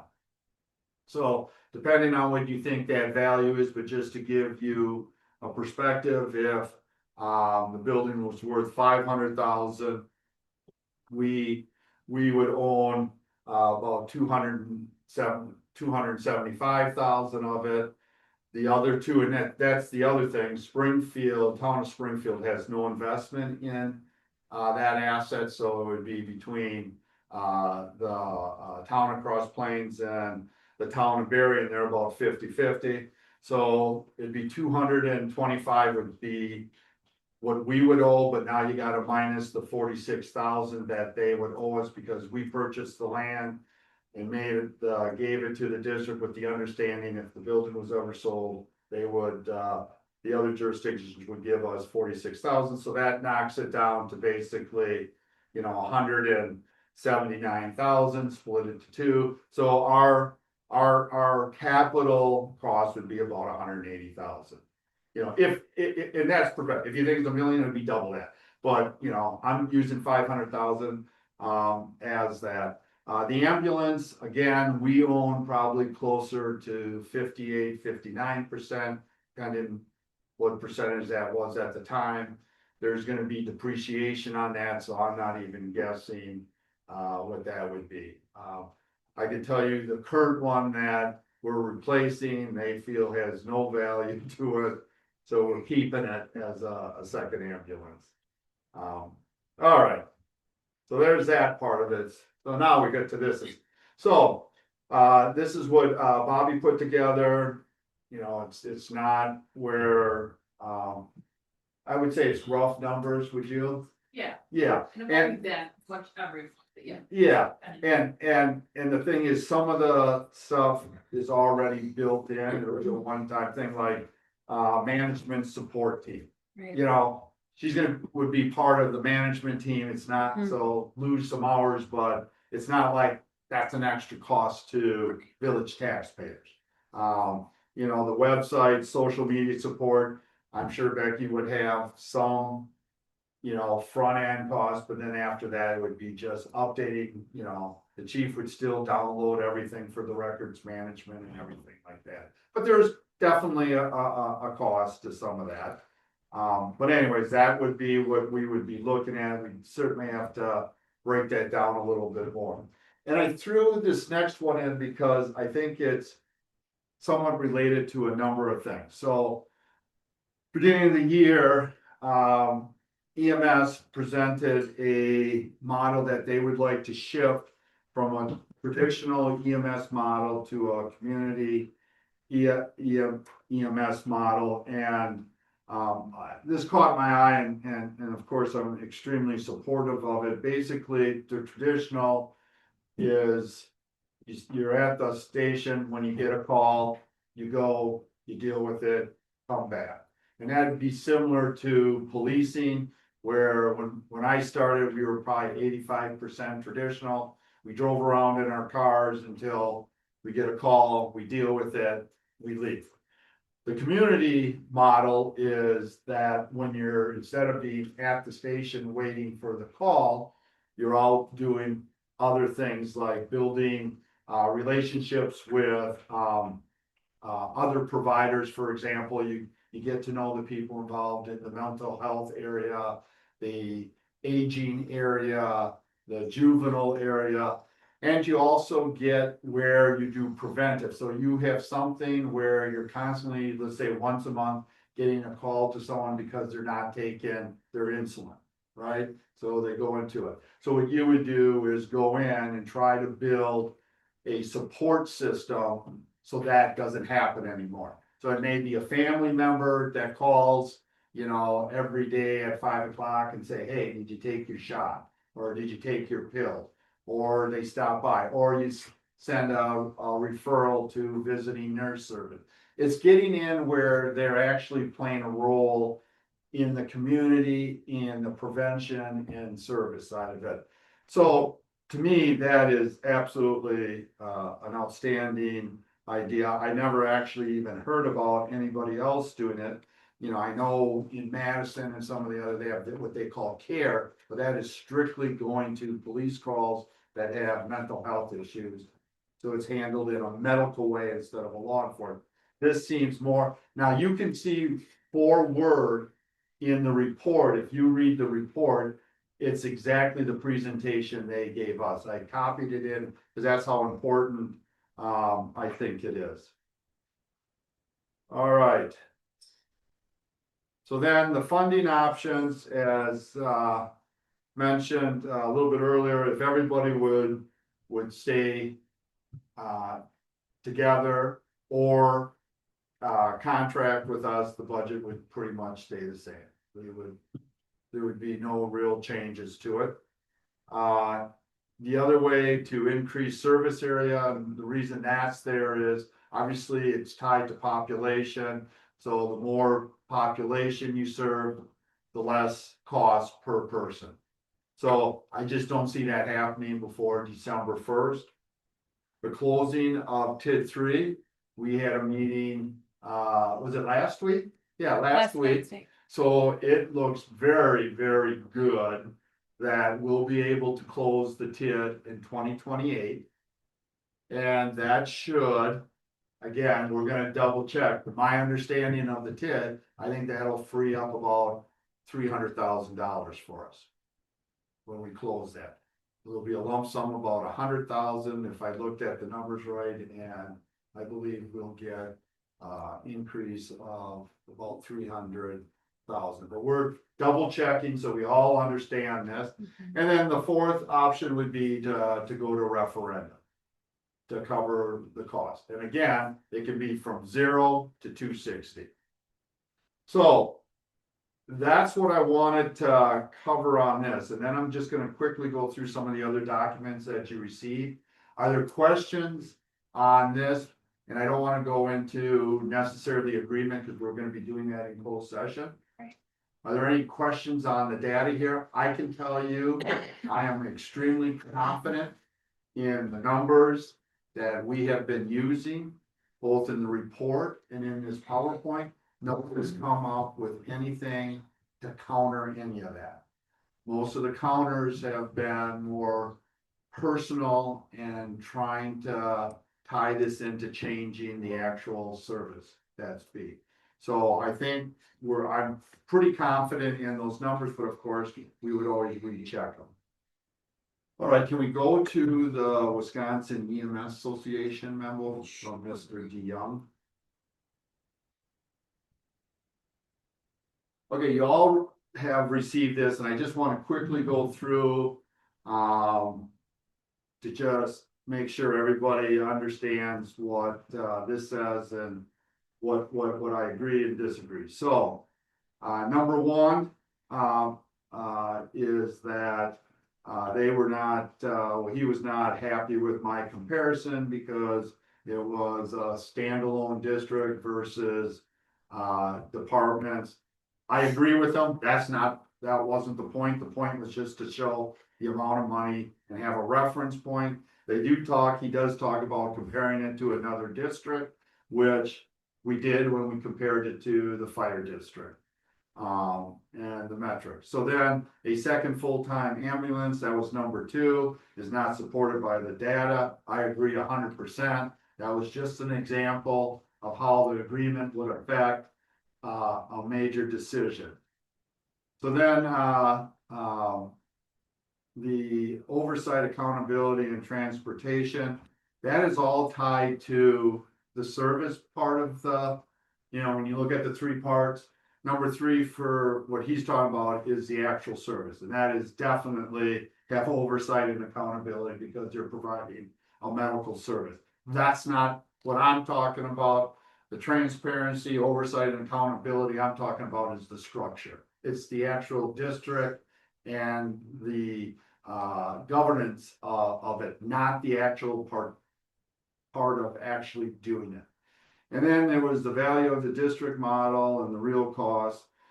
This one, number 4, I didn't have a problem with. Sub 1, I had a problem with, with the number of, his saying annual operating expenditures was estimated at 3 to 4 times what the village currently spends. So I did the math. 3 times would be 858,000. 4 times would be 1.1 million, and that's way over their current budget. So that made no sense, but we wanted to make sure we weren't missing anything. So I'll come back to that because we did do follow up on that.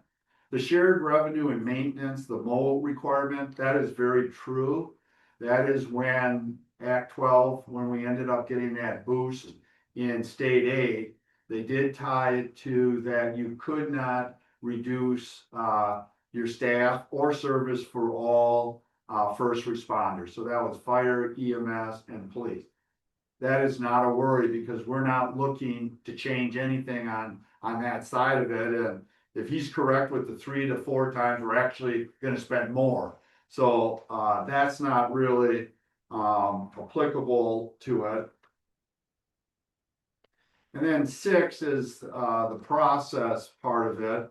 And quite frankly, I think we've done a very, very good job. While we haven't gone down into the weeds yet on exactly who would take what responsibility within the village, I think it's pretty clear when you read the report in option 1 how that works. I think we've done what is needed for a plan. Actually, the implementation plan would be obviously more detailed, but we're not going to work on that until we absolutely need to do that. And again, he doesn't think residents have had an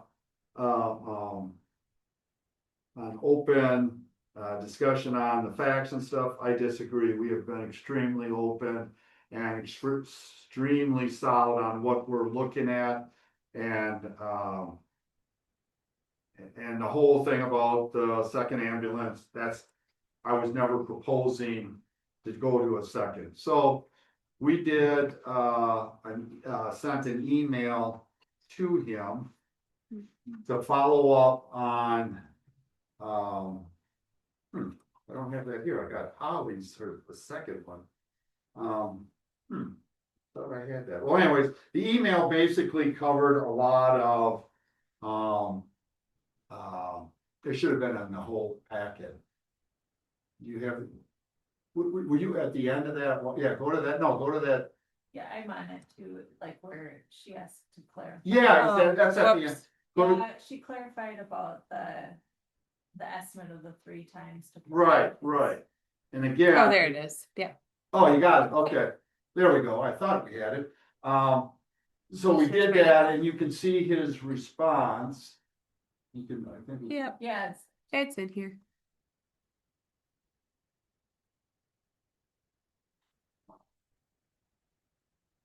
Cost projections. Yeah, I thought he EMS had it model. where he moved it down to I think that a might be the minimum next of one. 2.5. Well, anyways, in one of these documents, he moved it that it would be a minimum of 2.5, which certainly is what I would agree with the 2 part. But anyways, that was the only thing. He talked a lot about the second email, was talking a lot about contracting and we weren't, and that's what that all is. Yeah, this is all about contract. Yeah, so I just wanted to make sure we did that, here's probably where I had it. Yeah, okay, it's under potential consequences. Okay. The 500 says, to operate independent of the village There EMS it budget is. would likely need to double at the minimum. And not starting, we're not starting from nothing, right? Yeah. We're, everything that we have now, we're just moving the structure over, so we're good there. Well, let's go to to the 3 town ones real quick. Oh, sure. Town of Cross Plains. All right, we can do the town of Cross Plains. So again, town of Cross Plains has a lot of information. They question if districts can move their boundaries and not like that. They're real. It was interesting. They're real hung up on this veto thing that they feel we're trying to get. They're talking about subcontracting with us for administrative and stuff like that. But it was interesting in open discussion. The chair made it very clear that the reason they don't want to subcontract is that they would lose, total control of EMS. And quite frankly, I said, well, that's how we've been the whole time, So that's what that is. It's got some good information in it, talking about their just a lot of the other things. And they do have the path forward of, subcontracting or adjusting the agreement. So that is good. So then what do we got next? We can Which one are you doing? do Barry. All right, Town of Berry. So Town of Berry spends a lot of time on history and I agree with a lot of their comments, just like with Cross Plains. We have a good service, we shouldn't be changing it, blah, blah, blah. And I agree with it. With the town of Berry, I think what they're missing is the other part, the structure and the finance part, and that the village isn't trying to take more control, we're trying to get equal control with the township. All right, so again, and everybody talks about, save lives, avoid injuries and stuff like that. So that we all agree with that. Most of the stuff in here we agree. They're just saying it doesn't need to change. That's the bottom line. And then Springfield has a lot of the same things that, important of health and wealth. The one thing that you should know that down below here, this is wrong. This is all wrong. If you go to page Roman numeral 9 of our audit, you'll see that our unrestricted general fund balance is 1.3 million. He's got 211,000, so he doesn't think we can afford it. And it's interesting. I get a kick that they feel that we're being selfish because we want to be equal. So it's interesting, but I don't know how much of this. I can't say that if I was in their shoes, I certainly would not be just necessarily saying yes to, because they got a good gig going right now, right? So I understand that, and we can't be too critical. I'm happy that they have said that they're willing to talk with us and meet with us, so I think that's a starting point, and we'll know by October if that is on the agenda. So October will be an important meeting. Are there any questions on anything that I've talked here? Otherwise, I think we can go into closed session unless someone has anything. All right. Well, no, you had, back in the July packet, you had 2 other options. In the July, when, I'm not sure what, in the report, In the report, there's 2 options. There's 4. There's 4, and you only talked about 1 here tonight. Right, because this is the second one, I think, is the getting more people involved. increasing the service area. There's no way we can get that done by December first. Well, and just. No. Consolidate. Option 2 is consolidate. Consolidate with Yeah. another EMS district was option 2. Right, Option 3 was Okay, contract all right, let's- EMS service. okay, so let's go with two. Can I save you some time? Yeah, go ahead. It's not a decision, but public safety did take on this topic. Jay gave this presentation. They vehemently opposed options 2 and 3. So we can still discuss, but just know your public safety committee advised strongly against. And I will agree, not only that, obviously EMS staff does not agree with that. And the only logical one that we would, now there is an indication, because Wanakee and Middleton are looking to merge for an they both have areas that need service and they need to get a building there to get it to the response time they want. So they did have the Wisconsin, something, do a study for them, and part of it was, share a building and each have their own crews, share a building and have one crew. But one of the options is, do you wanna maybe think about going more regional? And including us.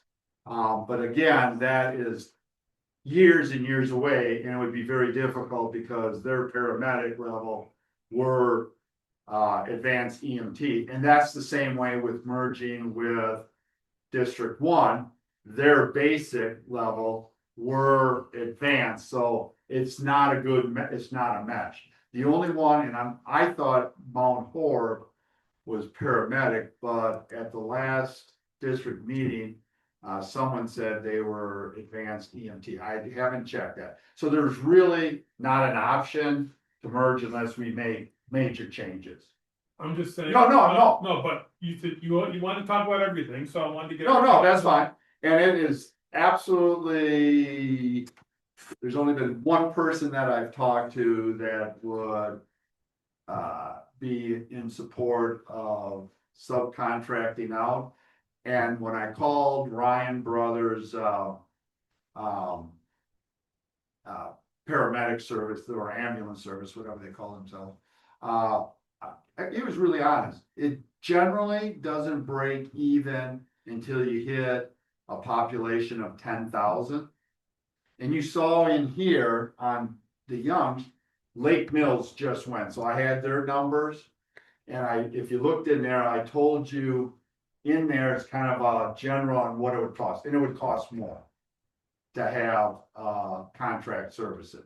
If you look in there, there is, and that's from Ryan's Brothers and Lake Mills. And you can see when it looks at it from a per capita, it looks like it's cheaper, but there's other factors that you have to take into consideration. That's not. And I don't think there was any support for that, and quite frankly, I would not support that. I mean, I fought twice to not have contract policing. I'm certainly not gonna have contract EMS, you know what I mean? Mm-hmm. So those have kind of gone to the side. Now, we can talk about them if you want. I just don't think they have a chance. And I don't think they're viable to pull off before December 1st. So the only viable one would be option 1, and that's why we kind of spent a lot of time on that and did the numbers on that. But if someone Or option. or option 4, That was right. yeah, We should do nothing. yeah, right, No. I thought yeah, Option 4 was no, do nothing. do nothing. Okay, Yep. you're right. So that's kind of where we're at now. If you have an interest, I don't have a problem because we have 2 years. If things go to the worst point where we do leave, we have 2 years to figure it out. And we certainly finance can do it. And Ryan Brothers would be more than happy to come in and do a quote. It's just, I don't think people have it. I wouldn't want that either. It's just, I believe you want to have your first responders to be part of your community. You're not gonna get that because they'll put a different employee here potentially every day. All right, any others? But that's a good question. I didn't do a lot with the report because it's very technical and it's not really worth doing unless we need it at another time. I just wanted to let you know, no one has challenged the numbers on it. And I feel comfortable with what the group did, and we were very honest. When we adjusted numbers, we were straight up and saying, we're adjusting them because of this, and this is why we did it. All right, so, you ready to go into closed session? All right, do I have a motion to go into closed session? I'll make a motion for closed session. Do I have a second? I'll second that motion. Roll call, vote please. Trustee Paul Mikowski, Yes. trustee Brooklyn, Yes. trustee Borowitz, Yes. trustee Borcar. Yeah. President Langford. Yes. Are the doors? All right, we are in open session again. There'll be no motions. Do I have, well, I guess, future agenda item? Any? All right, do I have a motion to adjourn? Motion to adjourn. Do I have a second? I'll second. Any discussion? All in favor, say aye. Aye. Aye. All right, thank you very much. Do we,